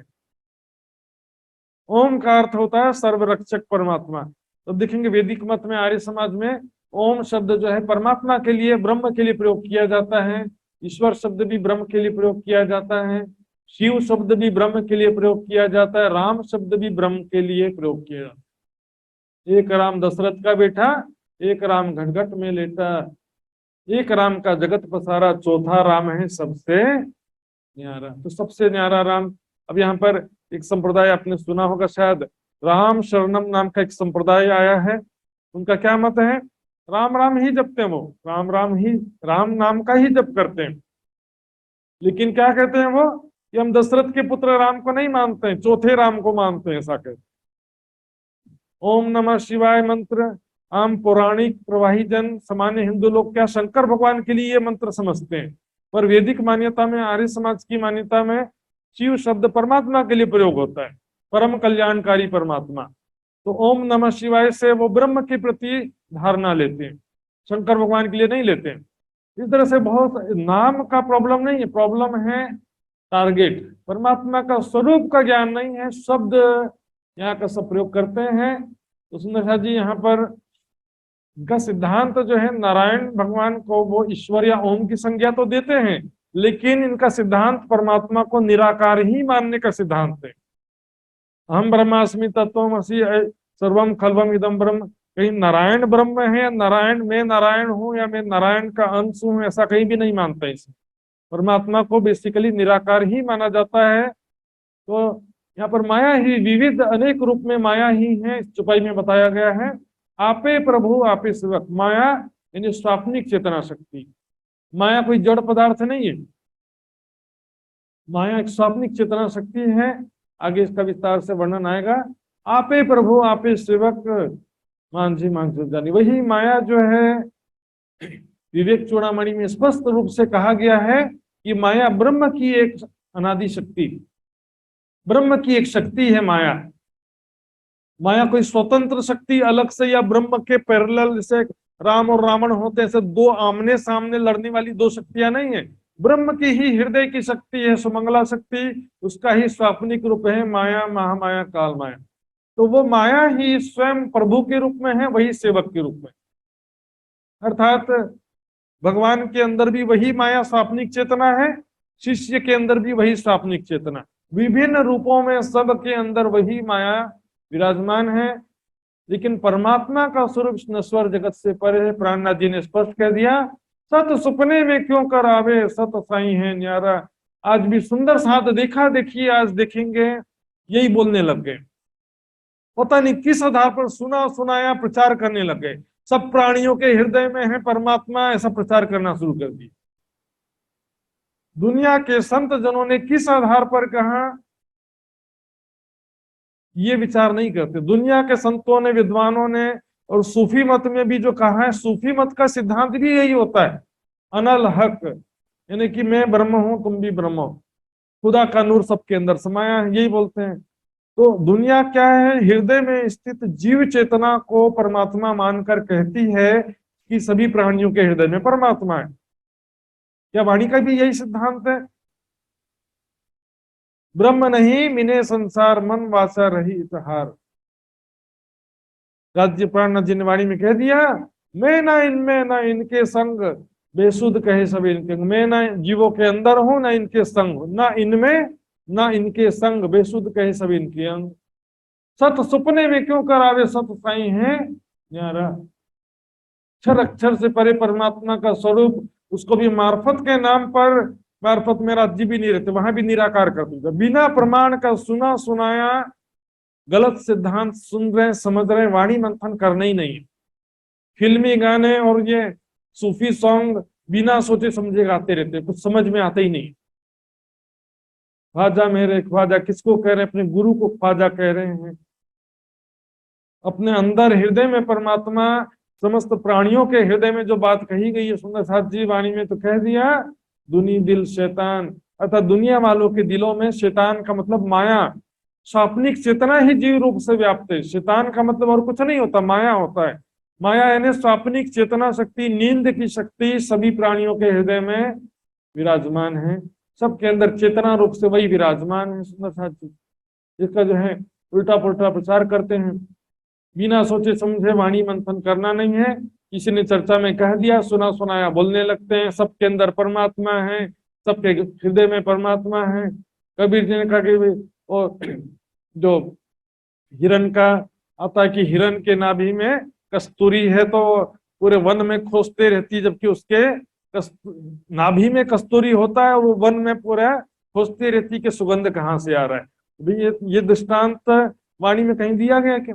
ये तो जीव चेतना की बात लेकर के संतों ने कहा है कि सभी प्राणियों के हृदय में जो जीव चेतना है वही ब्रह्म है। ऐसा दुनिया के विद्वानों ने, प्राणियों ने अपने अनुभव के आधार पर कहा। किसी ग्रंथ में भी नहीं लिखा है अक्षर से परे अक्षर से पारा वाही पुरुष का करो विचारा। कबीर जी ने कह दिया पिंड में होता तो मरता ना कोई, ब्रह्मांड में होता तो देखता सब कोई। वाणी में भी देखिए, काल आवत कबू ब्रह्म भवन में तुम क्यों ना विचारो सोई। यहाँ नश्वर जगत में यदि परमात्मा है मेरे अंदर, तुम्हारे अंदर, तो यहाँ पर मृत्यु कैसे आए फिर? परमात्मा के घर में, अर्थात ये शरीर यदि परमात्मा का घर है, यहाँ पर मृत्यु क्यों आती? फिर परमात्मा के घर पर भी मृत्यु आ सकती है। कोई कहे सबे ब्रह्म तब तो अज्ञान कछुए ना ही। मेरे अंदर भी ब्रह्म है, तुम्हारे अंदर भी ब्रह्म है, तो फिर खट शास्त्र भय काहे को, मोहे सियावत मन में। ये सिद्धांत हम दूसरों के लिए तर्क दे रहे हैं, प्रश्न कर रहे हैं, तो हमारे लिए प्रश्न नहीं होता ये। तुम वैकुंठ जमपुरी एक कर देखी तब तो शास्त्र पुराण सब भानिया। आपने वैकुंठ में करेंगे, वैकुंठ में भी परमात्मा है, जमपुरी में भी परमात्मा है, तो फिर जमपुरी क्यों नहीं जाना चाहते? हाँ, मारने वाले के अंदर भी परमात्मा है और मरने वाले के अंदर भी परमात्मा है। मंदिर में भी परमात्मा है, टॉयलेट बाथरूम में परमात्मा है। कण कण में ब्रह्म सत्ता है, इसलिए यहाँ पर विविधता है।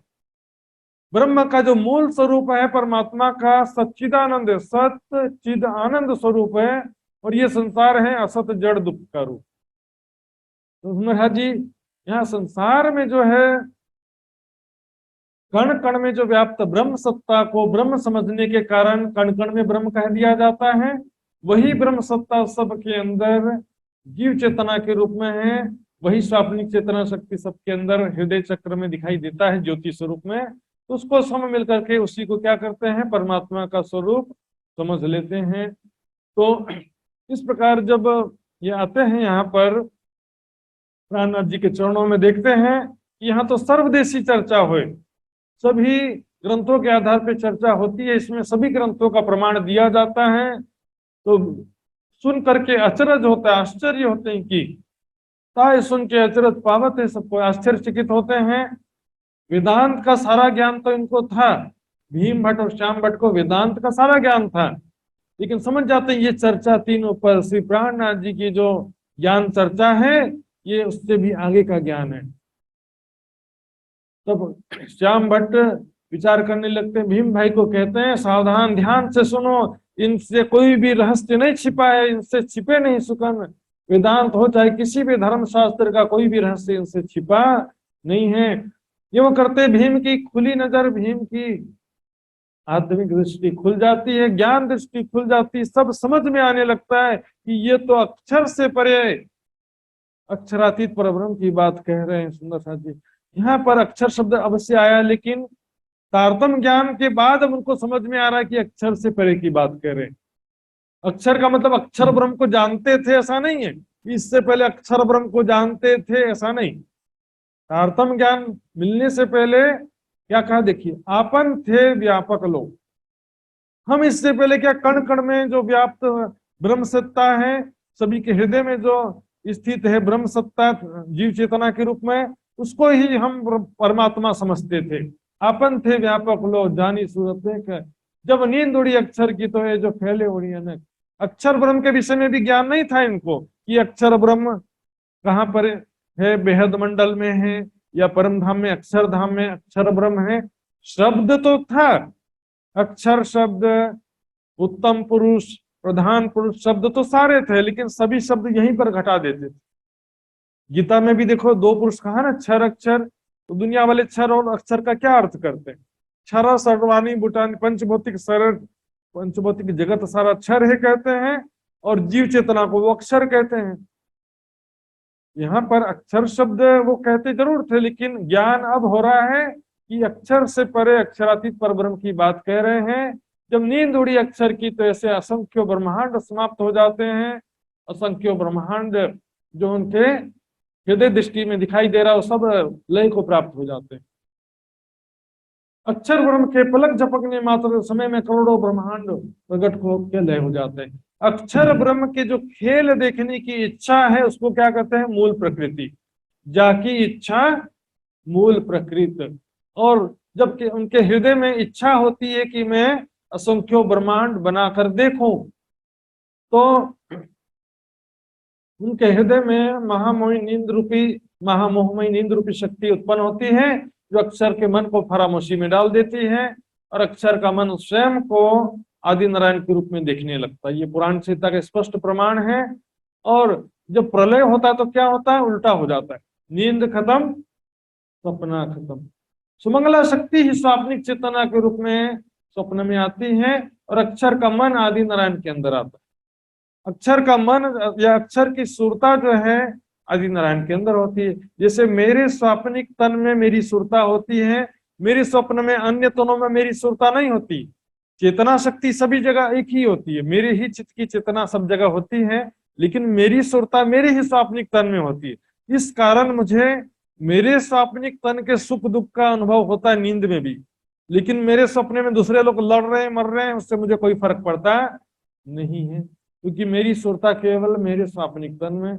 इसी प्रकार अक्षर के मन की सुरता जो है आदि नारायण के अंदर है, लेकिन स्वाप्निक चेतना शक्ति सुमंगला शक्ति स्वप्न में आती है नींद के रूप में। वही सुमंगला स्वाप्निक चेतना शक्ति आदि नारायण के अंदर है। वही स्वाप्निक चेतना शक्ति पूरे जगत में समस्त प्राणियों के अंदर और कण कण में वही स्वाप्निक चेतना शक्ति व्याप्त है। योगियों ने ध्यान में क्या देखा? हृदय चक्र में ध्यान करते थे वो, और हृदय चक्र में जीव चेतना को ध्यान में ज्योति स्वरूप में देखा। देखिए, कण कण में ब्रह्म सत्ता व्याप्त है मानते हैं, लेकिन कण कण में ध्यान नहीं करते हैं। ध्यान कहाँ करते हैं? सारे हृदय चक्र में ध्यान करते हैं, क्योंकि कण कण में ब्रह्म सत्ता है तो वो हृदय में भी है। ऐसे घुमा देते हैं, कण कण में ब्रह्म सत्ता है तो हृदय में भी है, तो हाथ में भी पैर में भी, वहां ध्यान करो ना। फिर कण कण में ब्रह्म सत्ता है, हृदय में जो जीव चेतना है उसको वो ब्रह्म समझते हैं, क्योंकि जीव चेतना भी ब्रह्म सत्ता का रूप होता है। पिंडे सो ब्रह्मांडे, शरीर में जीव चेतना वो भी ब्रह्म सत्ता का रूप है, वही कण कण में भी व्याप्त है। नश्वर जगत से परे परमात्मा का जो स्वरूप है, वेदों में कहा गया कैसा है वो? तमे विद्वान न विभाय मृत्युरात्मानम धीरम अजरम युवानम। तो धीर अजर युवा स्वरूप परमात्मा को जानकर विद्वान पुरुष मृत्यु से नहीं डरता है। यहाँ पर भी अनुमान से क्या अर्थ कर देते हैं? युवानम का अर्थ कर देंगे शक्तिशाली।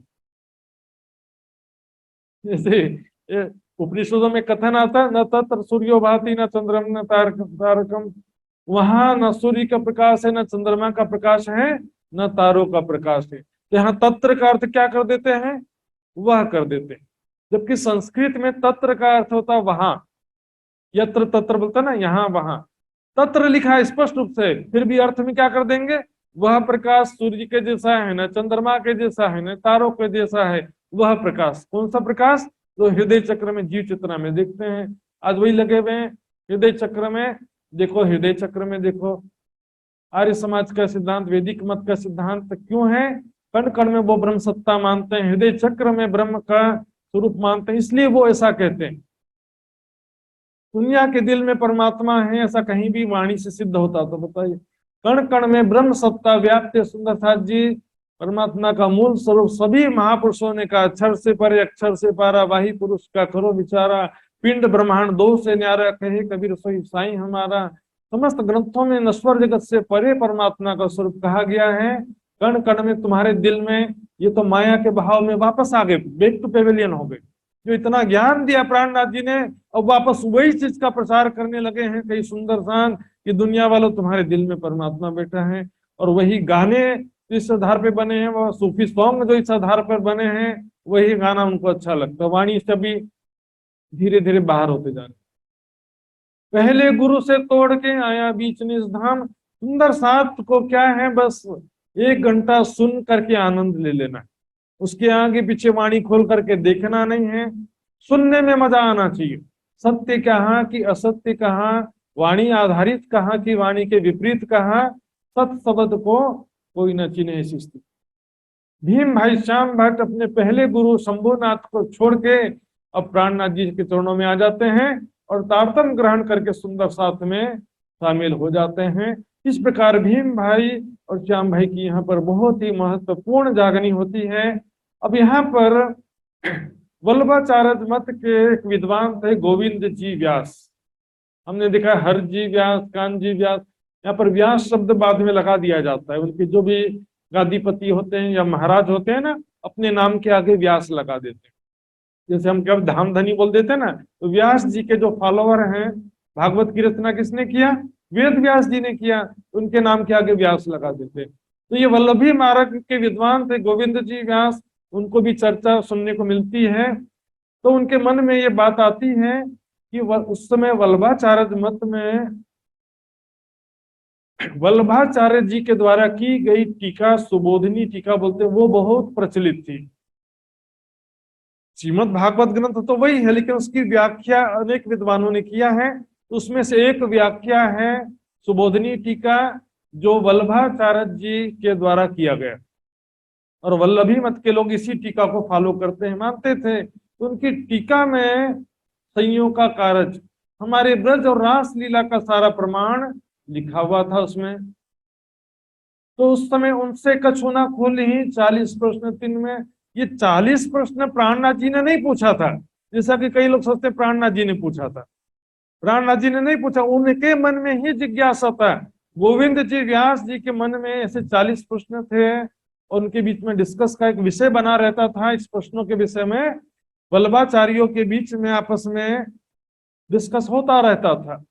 तो इनको कछुना खोली 40 प्रश्न 3 में, तो लिख के धर उतारिए लिया चाहिए इनसे। तो गोविंद जी व्यास सोचते हैं 40 प्रश्नों का जवाब प्राणनाथ जी से पूछा जाए।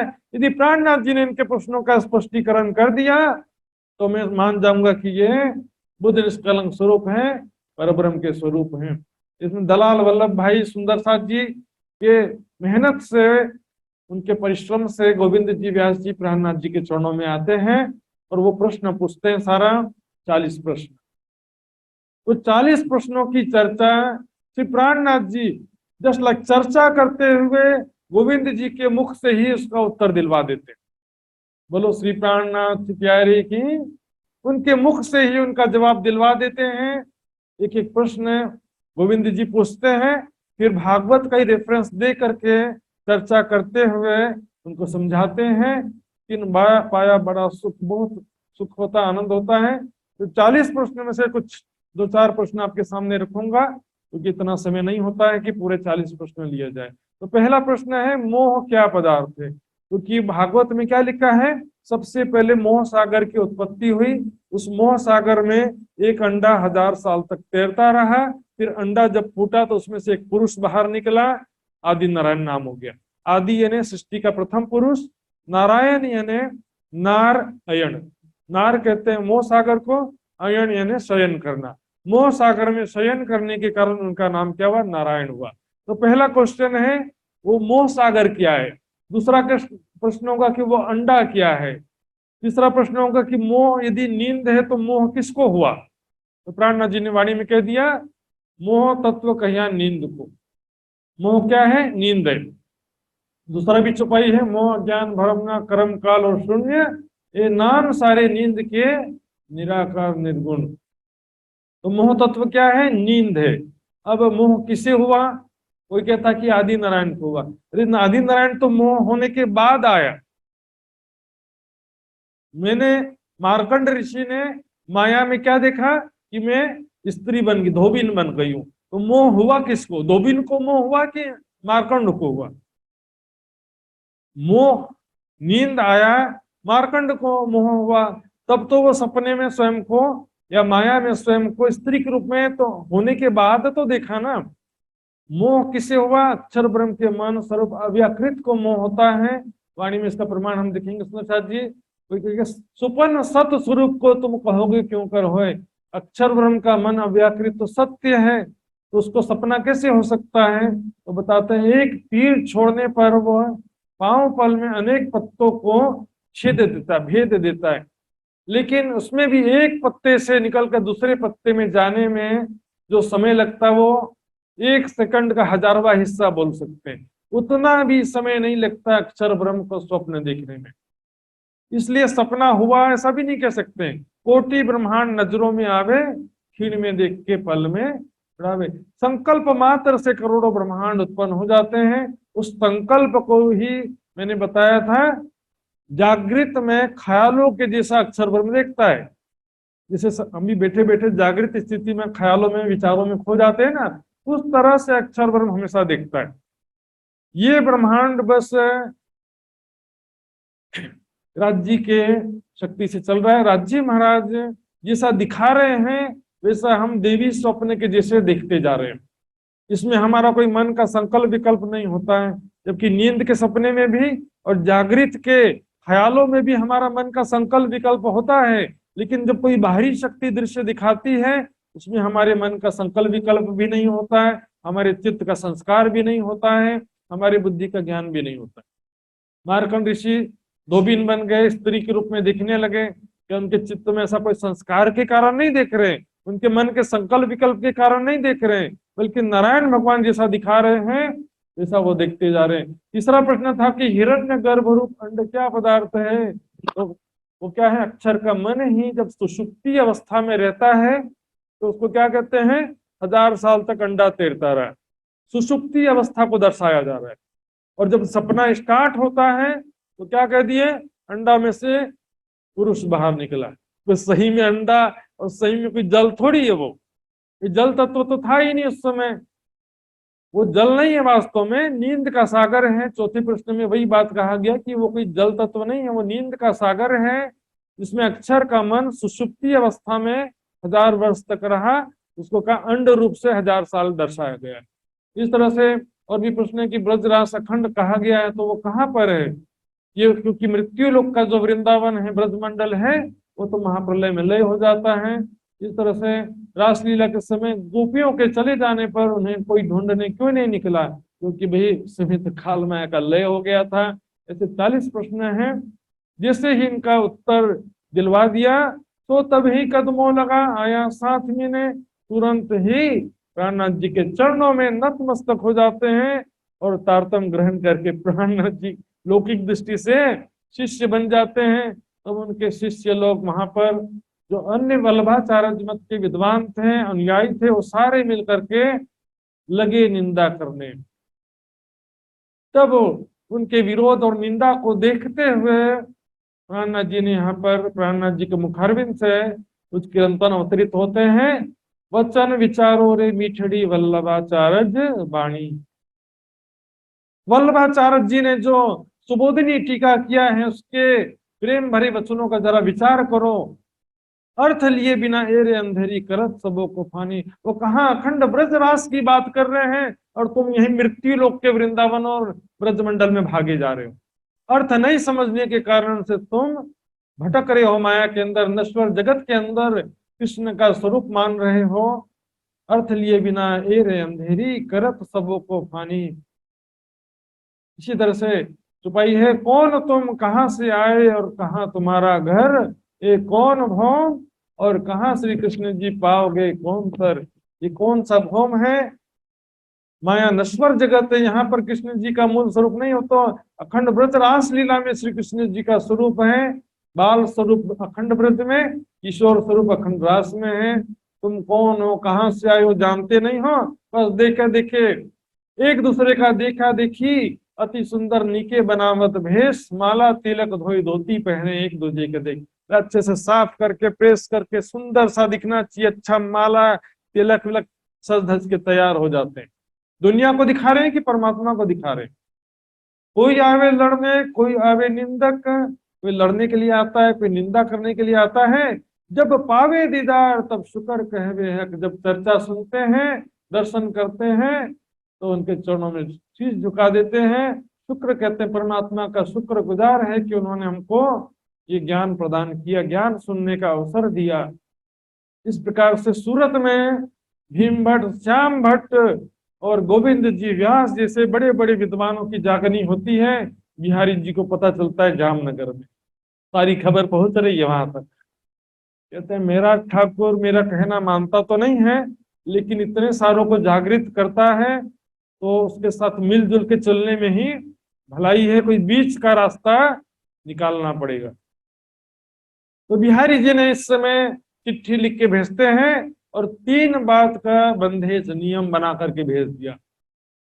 बोलते कि 3 नियम मैंने बनाया है, हम किया इस ठाम, ये सो तुम भी कीजियो ये बात बहुत सारे। इस 3 नियमों का पालन आप भी वहां करो, ये बहुत ही महत्वपूर्ण नियम है। देखिए क्या नियम है। एक तो नीच जात को सुनाइयो नहीं तारतम, छोटी जाति को तारतम मत सुनाना कहते हैं, ये इनका नियम है, बहुत ही महत्वपूर्ण नियम है। दूजे रांड स्त्री को, विधवा स्त्री को भी तारतम नहीं देना। कीजिए कहीं हम तुम, और मेरे और तुम्हारे सिवा और कोई तारतम ज्ञान सुना सकता नहीं। ज्ञान चर्चा और कोई नहीं सुना सकता, सिर्फ मैं चर्चा करूंगा या तो तुम चर्चा करोगे, इतना कॉम्प्रोमाइज किया। राणा जी कहते हैं बिहारी जी, तुम बाहर दृष्टि छोड़ के देखो अंतर की नजर। बाहरी दृष्टि को छोड़कर अपने अंतर की दृष्टि से जरा विचार करो। श्री देवचंद जी ने क्या रास्ता चलाया था।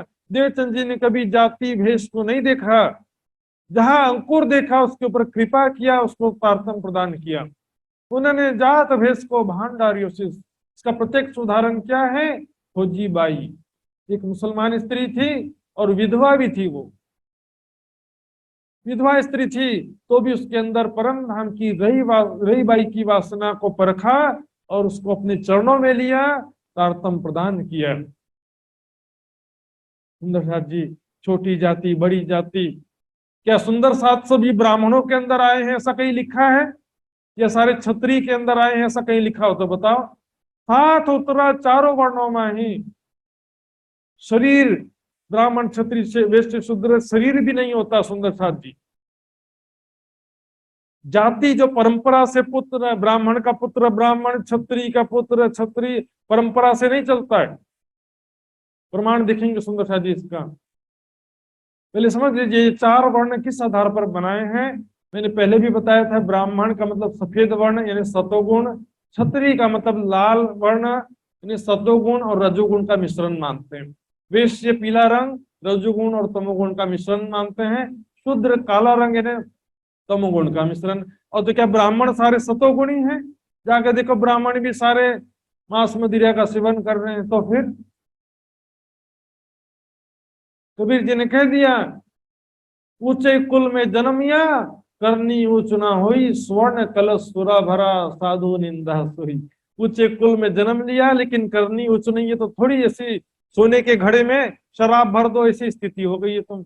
ऊपर से ब्राह्मण, अंदर से तमोगुण होने के कारण से जो तमोगुणी है वो शुद्र हो गया ना फिर तो। लेकिन यहाँ पर एक तर्क भी विचारनीय है सुंदर साथ जी। क्या लिखा, जन्म ना जायते शूद्र कर्मणा द्विज उच्यते। जन्म से सभी शूद्र होते हैं, लेकिन बाद में कर्मों के अनुसार ब्राह्मण क्षत्रिय वैश्य शूद्र बनते हैं। मैं जैसा कर्म करूंगा, ब्रह्म जानाति इति ब्राह्मण, जिसको ब्रह्म ज्ञान है, ब्रह्म ज्ञान है, और जो लोगों को ब्रह्म ज्ञान का उपदेश देता है वो ब्राह्मण है। जो देश और धर्म की रक्षा के लिए युद्ध लड़ते हैं वो सारे क्षत्रिय हैं। क्या सेना में सारे क्षत्रिय लोग जाते हैं? सारे लोग जाते हैं।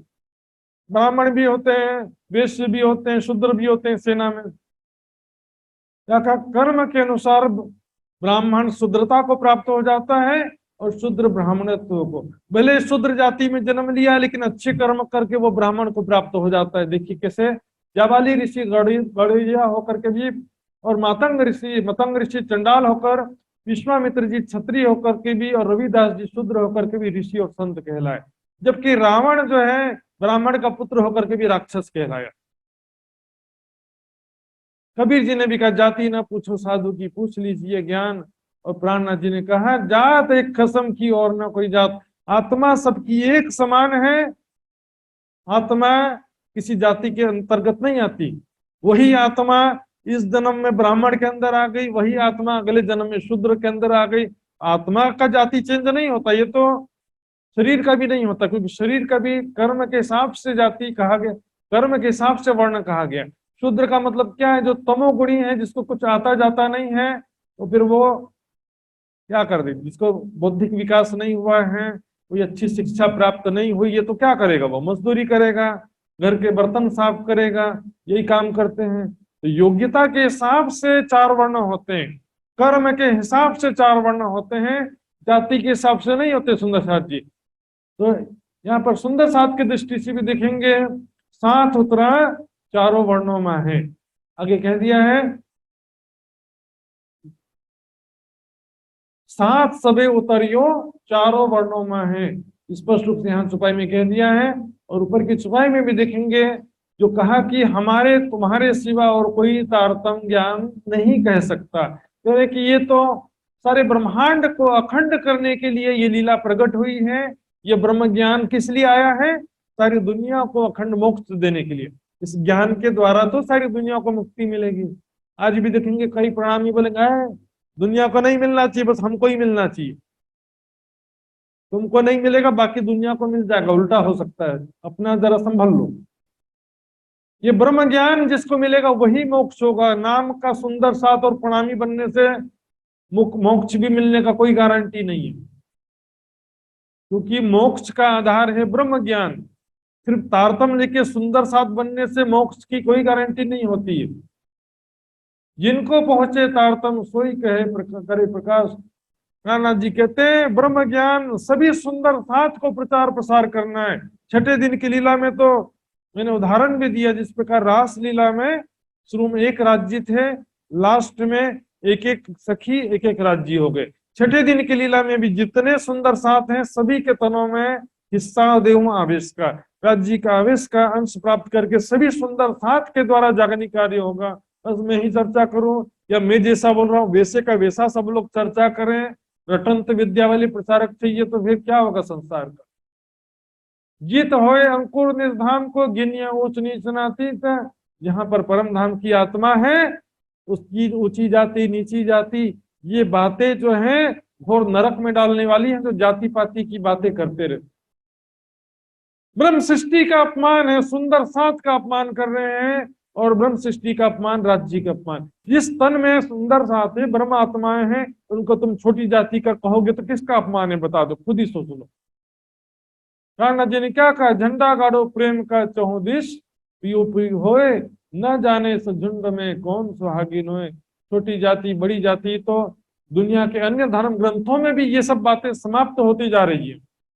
पहले जो शूद्र को गायत्री मंत्र नहीं सुनाना है, स्त्री को नहीं सुनाना है कहते थे, आज देखो मोबाइल में बज रहा है, सब जगह बज रहा है। उन लोग सुधर रहे हैं, लेकिन हम नहीं सुधर रहे। किसी को बोलना नहीं, कान में कान फूका गुरु हद का बेहद का गुरु हो, ऊपर से साड़ी डाल देंगे, पूरा चद्दर डाल देंगे। मूर्ख समझ लिया है। फूक मारने से क्या होगा और चद्दर डालने से क्या होगा? घर की महिलाएं बहनें हैं, ऊपर से चद्दर डाल के फूक मार रहे हैं कान में। हाथ सभी उतरियो चारों वर्णों में ही, सभी सुंदर सात ब्रह्मात्माएं चारों वर्णों में आई हैं। साथ में अब चिट्ठी लिखा, साथ में कलश गुजराती, यहाँ पर सूरत में कलश गुजराती ग्रंथ भी अवतरित हो चुका था, तो कलश गुजराती ग्रंथ की एक कॉपी भेज देते हैं, ताकि बिहारी जी को भी पता चल जाए, लेने मसनन खबर कि धाम धनी किसके तन में विराजमान है, बिहारी जी को भी पता चल जाए। इंद्रावती ने हूं अंगे संगे, इंद्रावती मारू अंग। कलश गुजराती में चुपाई लिखा, इसको भेजा बिहारी जी के पास में। मैं इंद्रावती के अंग हृदय में हूँ, इंद्रावती मेरा ही स्वरूप है, जो अंग सौंपे इंद्रावती ने तेने प्रेमे रमाडू रंग। बिहारी जी ने चिट्ठी पढ़ा, और कलश ग्रंथ को जब पढ़ते हैं कह देते हैं, ना मानो कलश को, मैं नहीं मानता इस कलश की वाणी को। उनके हृदय में बड़ा दुख हुआ और दिमाग में बहुत गुस्सा हुआ। तब चिट्ठी लिख के भेज देते हैं, तुम्हारी राह भाई और तुम्हारा रास्ता अलग आज से, और मेरा रास्ता अलग। हम तो तुमको चिनिया तुम्हारे माहे कलाम, तुम अपने मन गढ़ंत कविता लिखते रहते हो, तुम हमारे साथ में नहीं हो, हम काढ़े तुम्हें इस धाम। अभी तक तो सुंदर साथ को निकाल रहे थे, प्राणनाथ जी को ही निकाल दिया। परम धाम से राज जी को, सुंदर साथ सबको निकाल करके बिहारी जी घुस जाएंगे ऐसा लगता है। ऐसा स्थिति है सुंदर साथ। परम धाम से क्या किसी आत्मा को, सुंदर साथ को निकाला जा सकता है? विचार करिए। स्वयं राज्य चाहे तो भी किसी को निकाल सकते नहीं है, इनको क्या किसने अधिकार दे दिया? हम जिन साथ को काढ़िया, क्यों तिनको लिया बीच दिन। बिहारी जी को यह तकलीफ है, तुम निकालो तो हम क्या, हम भी निकाल दें? आज देखा देखी गुरु और गादीवाद के नाम पर, गुरु का आदेश है उसको यहाँ पर घुसने नहीं देना है, उसको मंदिर में चर्चा करने नहीं देना है, हमारे शहर में हमारे गांव में उनको आने नहीं देना है, निकाल दो। गुरु जी खुश हो जाएंगे तो राज्य खुश हो जाएंगे। ऐसी एक्टिविटी से कौन खुश होगा? जरा विचार करो। ऐसे गुरु गादीवाद के चक्कर में, स्थान व्यक्तिवाद के चक्कर में वाणी विपरीत काम करने वाले, जरा सोच लो। अपने विचारधारा कहने से कोई किसी को रोक सकता नहीं है। और सुंदर साथ जी, मैं सच्चा हूं क्योंकि मैं अपने दिल के अनुसार जो सच समझा वो कह रहा हूं। किसी का देखा देखी रटंत विद्या और किसी को खुश करने के लिए सुना सुनाया नहीं कहते। मेरे लिए सत्य क्या है कि मैंने जो दिल में समझा है वही जुबान से कहूं, ये मेरे लिए सत्य है। और जो जानबूझ करके चुपाई का गलत अर्थ करते हैं, चुपाई की गलत टीका करते हैं, गलत व्याख्या करते हैं जानबूझकर, वो गुनाह होता है। इस वास्ते हम तुमको किए साथ से दूर। बिहारी जी कहते हैं अब हमारा तुम्हारा नाता नहीं रहा, तुमको सुंदर साथ में से मैं निष्कासित करता हूँ। प्राणनाथ जी के पास चिट्ठी पहुंचती है। सुंदर साथ जी सब मिलकर विचार करते हैं, ऐसा क्या गलत लिख दिया सर, श्री प्राणनाथ जी ने ऐसा क्या गलत बात लिख दिया, क्यों बिहारी जी ने उनको निष्कासित किया? सब सुंदर साथ मिलकर के मसलहत करते हैं। ये सुंदर साथ जी सब मिलकर विचार करो कि श्री देवचंद जी किसके हृदय में विराजमान है, या बिहारी जी के हृदय में विराजमान है या मिहिर राज जी के हृदय में विराजमान है। सब सुंदर साथ ने कह दिया, हे श्री जी साहब जी, जागनी कार्य, सुंदर साथ की जागनी कार्य की जिम्मेदारी आप अपने सिर पर लीजिए। हम सभी आपके साथ हैं। बिहारी जी के आदेश से हमको कोई फर्क नहीं पड़ता। खंबालिया के सुंदर साथ क्या किए थे? बिहारी जी के आदेश से निकाल दो। लेकिन यहाँ सूरत में सब सुंदर साथ ने प्राणनाथ जी का सपोर्ट किया, बिहारी जी का सपोर्ट नहीं किया उन्होंने। कोई उनसे साथ में लिया नहीं ईमान। बिहारी जी के द्वारा आज तक एक भी सुंदर साथ जागृत नहीं हुआ। और जिसको भी समझा करके आपने बिहारी जी के पास भेजा, वहां जाकर के चोट खा करके आया, दुखी होकर के ही आया। अब इधर उधर सोचने की जरूरत नहीं है, बस आप राज जी का कार्य अपने सिर पर ले लो और हम सभी आपके साथ में हैं। आज से हमको पहचान हो गई है कि धाम के धनी बिहारी जी के अंदर नहीं है, आपके अंदर विराजमान है राज्य में राज्य की शक्ति। तो आज से हम सब आपको आज से धाम का धनी मानते हैं और आपको अब हर तरह से हम आपके साथ में हैं। आप जागनी का कार्य अपने सिर पर ले लीजिए। इस प्रकार से आगा लिया भाई भीम भाई यहाँ पर जो सूरत में जागृत हुए थे, भीम भट्ट जी जो वेदांत दर्शन के विद्वान थे, और सबसे सुंदर साथ में आगे रहकर सब सुंदर साथ को कन्विंस करते हैं, सब सुंदर साथ को समझाते भी हैं और सब सुंदर साथ को इस विषय में श्री प्राणनाथ जी के प्रति विश्वास दिलाते हैं। अब यहाँ पर एक बात जो आती है, जो मूल वितक में वर्णित नहीं है सुंदर साथ जी, कि यहाँ पर सूरत में सब सुंदर साथ ने श्री जी की आरती उतारी, इतना ही नहीं कहते, क्या कहते हैं कि बाईजूराज जी और श्री जी दोनों की आरती उतारी गई सूरत में। लेकिन सुंदर साथ जी यहाँ पर मूल वितक में न श्री जी की आरती उतारने की बात है न दोनों की आरती, युगल स्वरूप बाईजूराज जी सहित की भी आरती उतारने का कोई वर्णन मूल वितक में नहीं है। दूसरे वितक में है, वृत्तांत मुक्तावली में, वृत्तांत मुक्तावली में है वर्णन, लेकिन वहां पर जैसा वर्णन है वो देखेंगे कैसा वर्णन है वहां पर। उसमें क्या लिखा है वृत्तांत मुक्तावली में कि सबसे पहले प्राणनाथ जी की आरती बाईजूराज जी ने उतारी, फिर उसके बाद सेकंड जो आरती थी, दूसरी आरती में क्या हुआ कि बाईजूराज जी भी प्राणनाथ जी के बाजू में बैठ गई और दोनों की आरती सब सुंदर साथ ने मिलकर उतारी। लेकिन यहाँ पर सुंदर साथ जी ऐसा वर्णन पन्ना के अष्टपहर में भी आता है, वहीं से नकल किया गया, मुझे तो ऐसा लगता है, क्योंकि छत्रसाल जी ने सबसे पहले युगल स्वरूप की आरती उतारी। सात समस्त के बीच में युगल धनी बैठाए, कहीं तुम साक्षात अक्षरातीत हो, हम चिन्ह तुम्हें बनाए। युगल स्वरूप, यदि यहाँ से आरती युगल स्वरूप की उतरना शुरू हो गई थी तो छत्रसाल जी को बैठाने की जरूरत ही नहीं पड़ना था ना। वहां पर हमेशा से जैसे आरती उतारी जाती थी युगल स्वरूप की, वहां भी आरती उतार देते हैं। फिर भी सुंदर साथ जी इस विषय में मैं, किसी पर कोई दबाव नहीं है, जो जैसा मानना मान सकता है। आरती उतारने से मुझे कोई आपत्ति नहीं है, लेकिन यहाँ पर प्रामाणिकता के विषय में, प्रसंगात्मक विषय में ये बात थोड़ा सा विचारणीय होता कि छत्रसाल जी ने कुछ जो शोभा मिली है, छत्रसाल जी ने कहा मैं आपकी अकेले आरती नहीं उतार सकता, सात समस्त के बीच में युगल धनी बैठाए, कहीं तुम साक्षात अक्षराती तो हम चिन्ह तुम्हें बनाए। तो सुंदर साथ जी यहाँ पर ये शोभा मेरे विचार से छत्रसाल जी की है, यहाँ पर कोई वर्णन मूल वितक में नहीं है।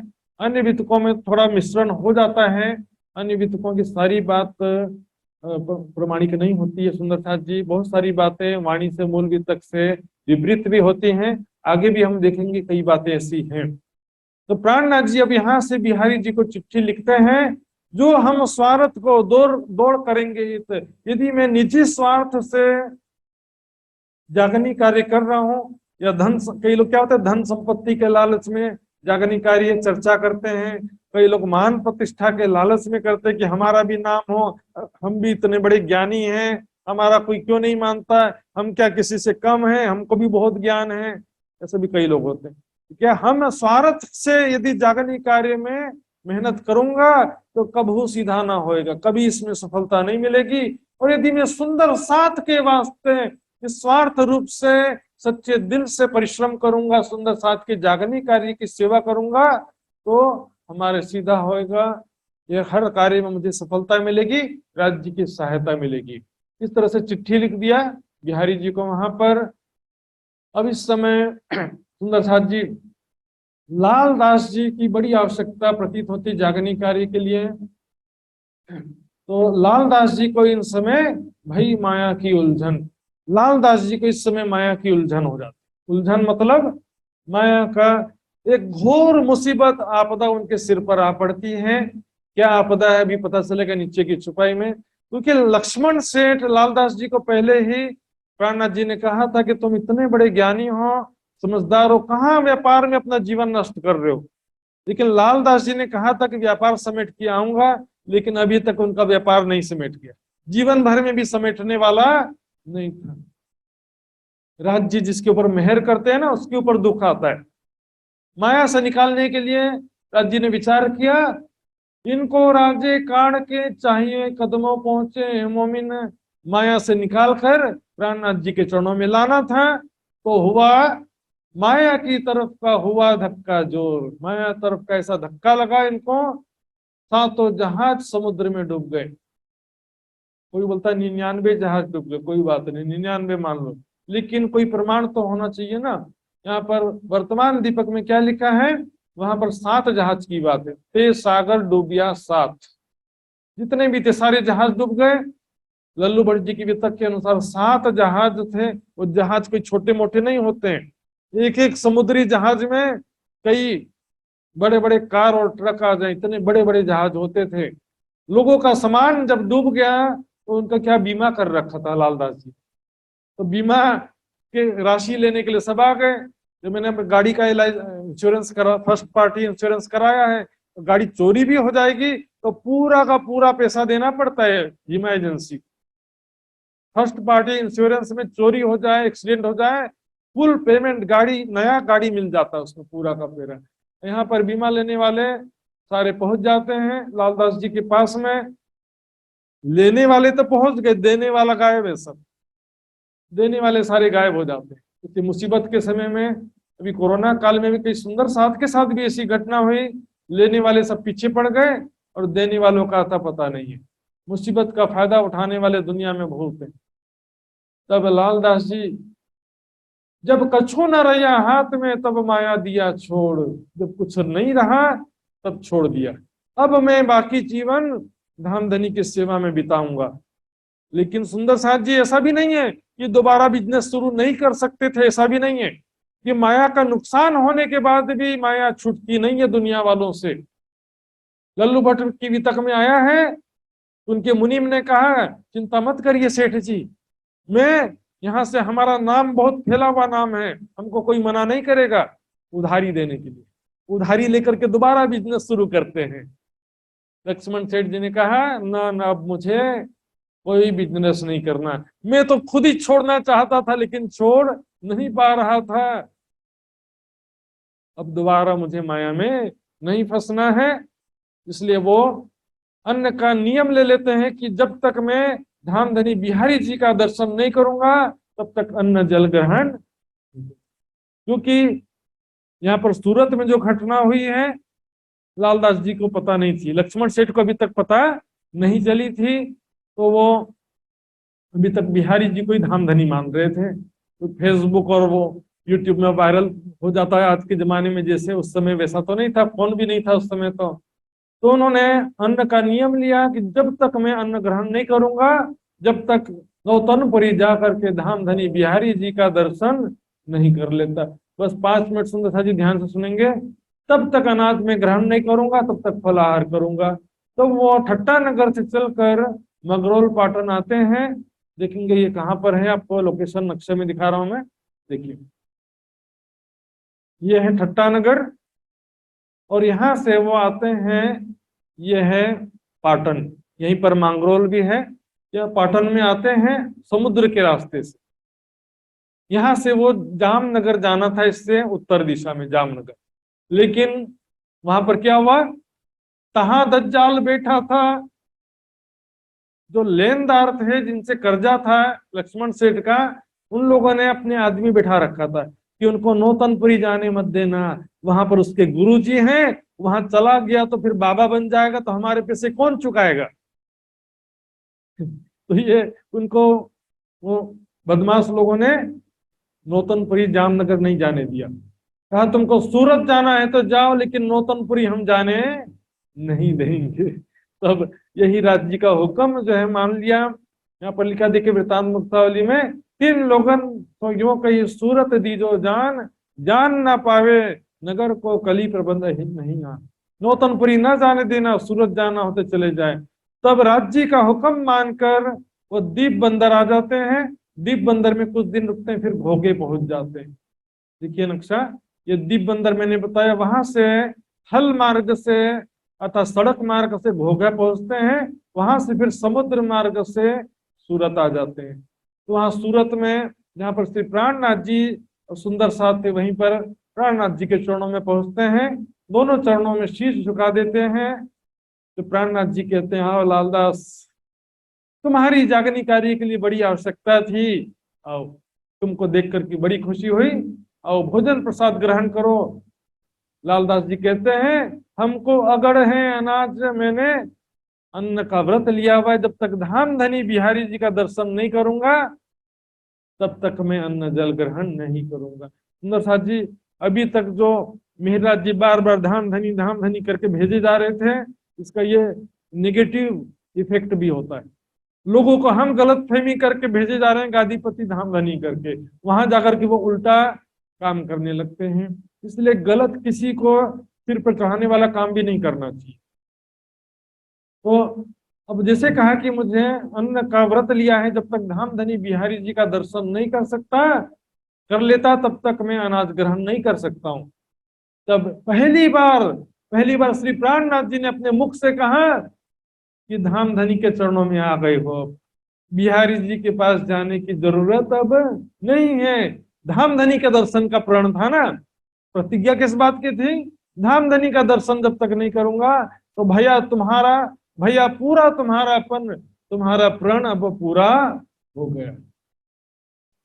धाम धनी के चरणों में आ चुके हो, अर्थात अब मैं ही तुम्हारा धाम का धनी।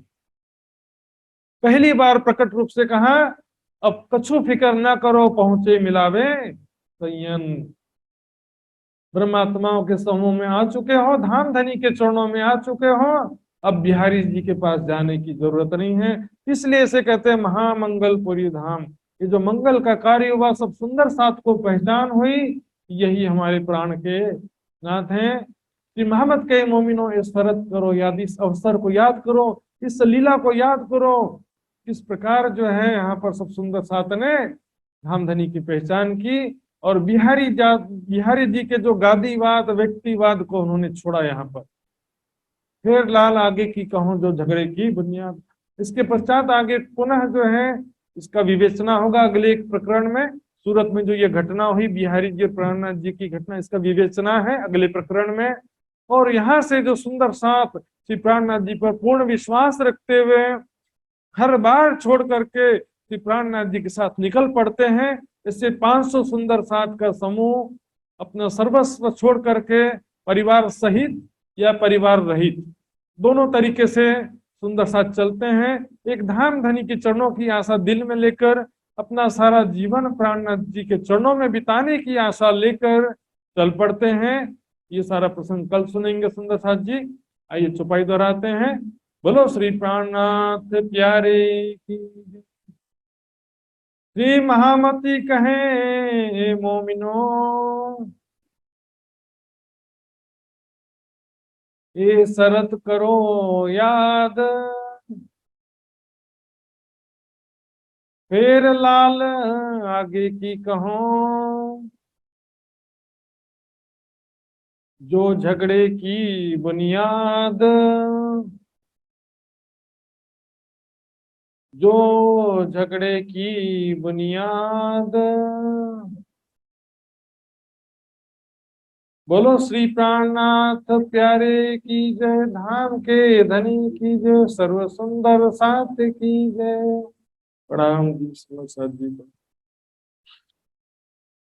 आइए सुंदर साथ जी, हम अर्जी की तरफ आगे बढ़ेंगे। तो मैं गुजरात से पिंका बहन सुंदर साथ जी से निवेदन करूंगा, धामधनी की अर्जी का गायन करेंगे। आइए। बोलो श्री प्राणनाथ प्यारे की जय, बोलो श्री सतगुरु महाराज की जय।